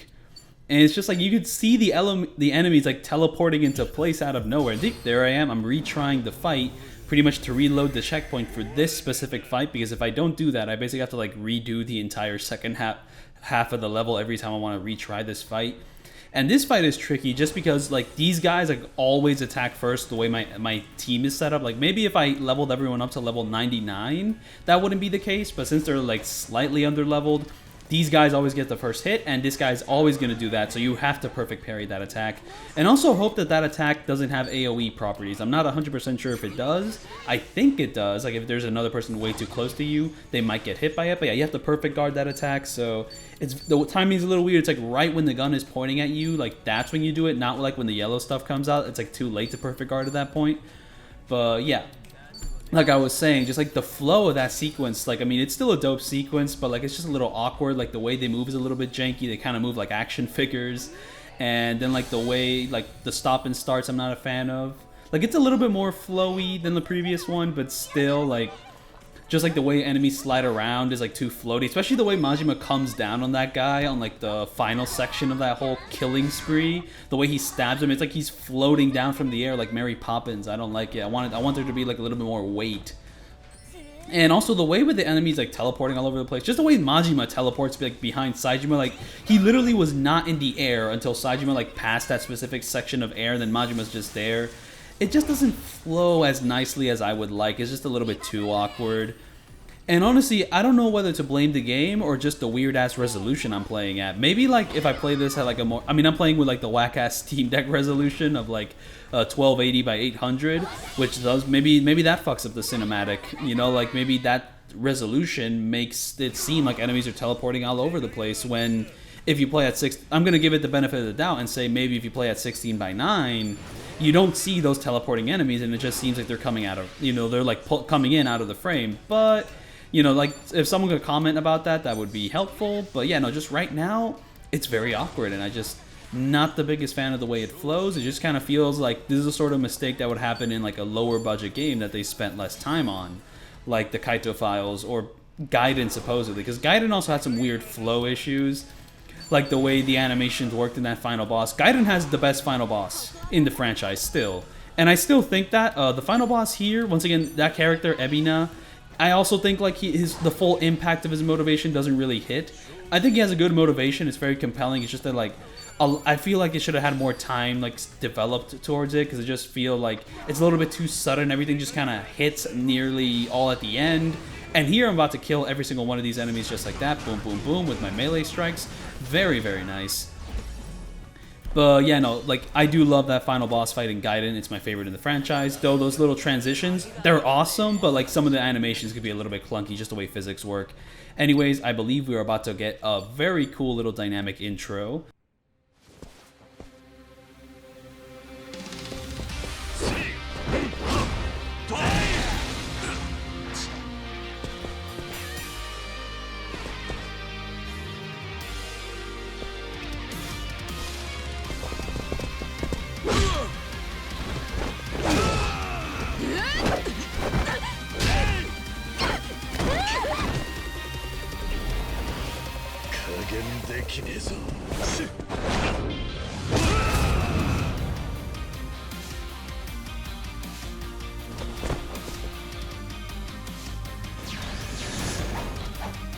I love that massive kick he does against like Zhao. Like it's just, I want to do that. So yeah, no complaints here for me about the dynamic intro. I guess the one thing is like the pose they do when they kick, like when they kick each other in the air is like slightly awkward, but honestly, it's still awesome. Like that dynamic intro fucks. I'm about to go like I was about to slur my words that way, and well, I did, but you know.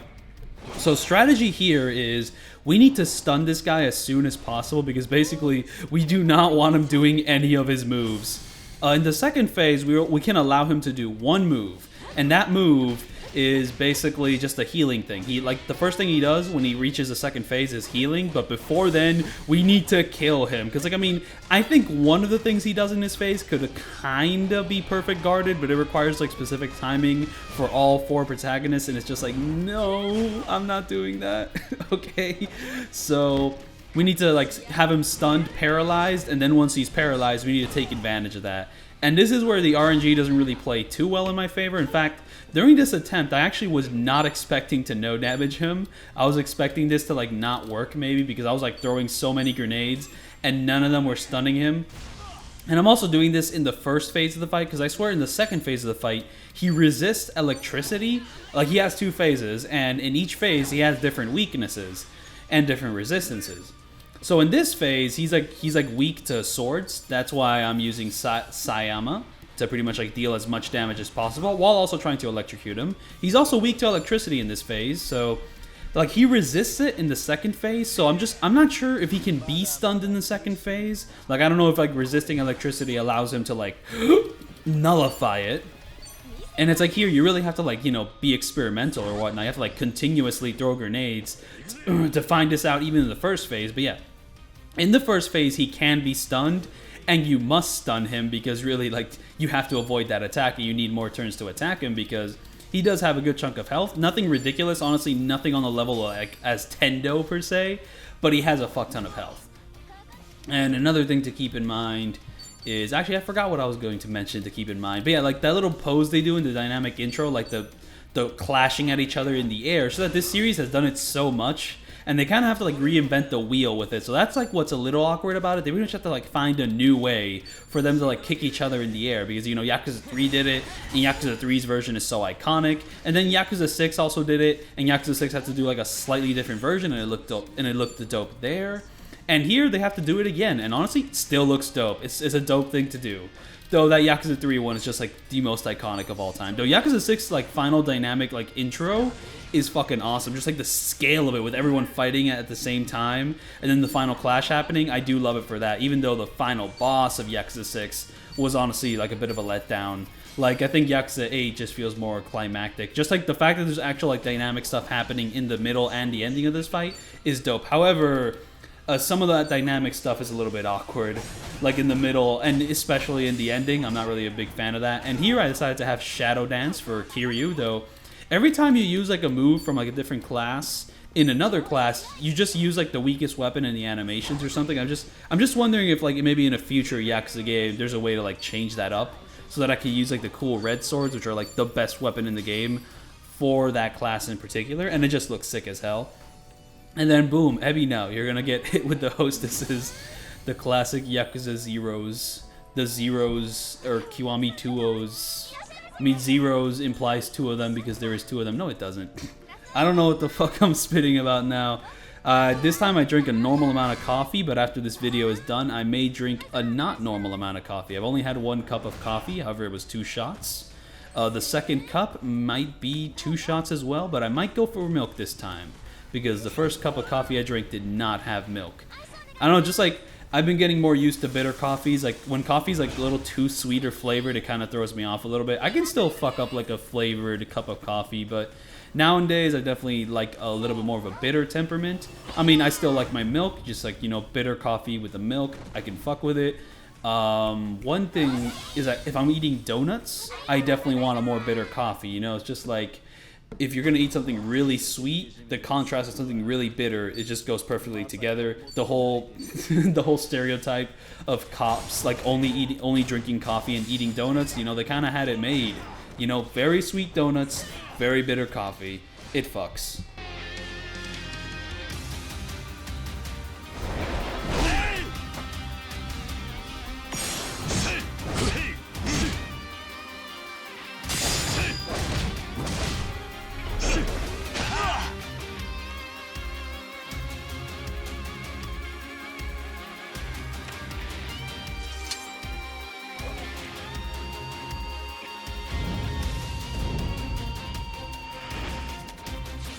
I'm actually a big fan of that little middle section. It's more like the final dynamic thing, which is a little bit awkward. Just like, it kind of reminds me of the Yakuza 4 dynamic little section, little dynamic QTE, like with Kiryu and Daigo, where they just kind of stand in like a still pose in a very awkward fashion. Like the way he charges up the uppercut in that final section, it just looks weird. It looks off. I'm not the biggest fan of it. I mean, once he actually lands it, it's kind of cool.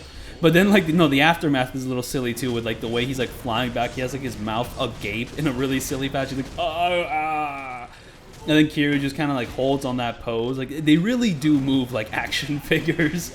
Which, hey, maybe that is intentional. Maybe they're trying to go for more of that style. And here I am trying to, like, dodge every time I, like, land one of these heavy attacks. Just because, like, I'm really scared his body is going to collide against mine in a way that damages me. Like, seriously, I've been damaged while doing this before. And I don't know why. Like, I don't know if he did an attack or he threw a projectile or I hit a dangerous part of the terrain. It really irks me because I don't specifically know what's going on. But yeah, no, and here, at this point in time, he is weak to water. And here, I'm freaking out because I forgot to equip Zhao with, like, the dolphin dive move. I entered this entire dungeon. I went through the entire thing not knowing I didn't have the dolphin dive move. But the saving grace is that he's also weak to fire. So I can just do this fire move, and it works really well. But for an optimal strategy, you would want him equipped with dolphin dive. But it's just that, like, I was grinding him before with, like, the surfer class. And then I changed to another class, and basically, when you're switching classes around, some of the skills you put in like that inherited skills list will disappear if you equip the class which has those skills.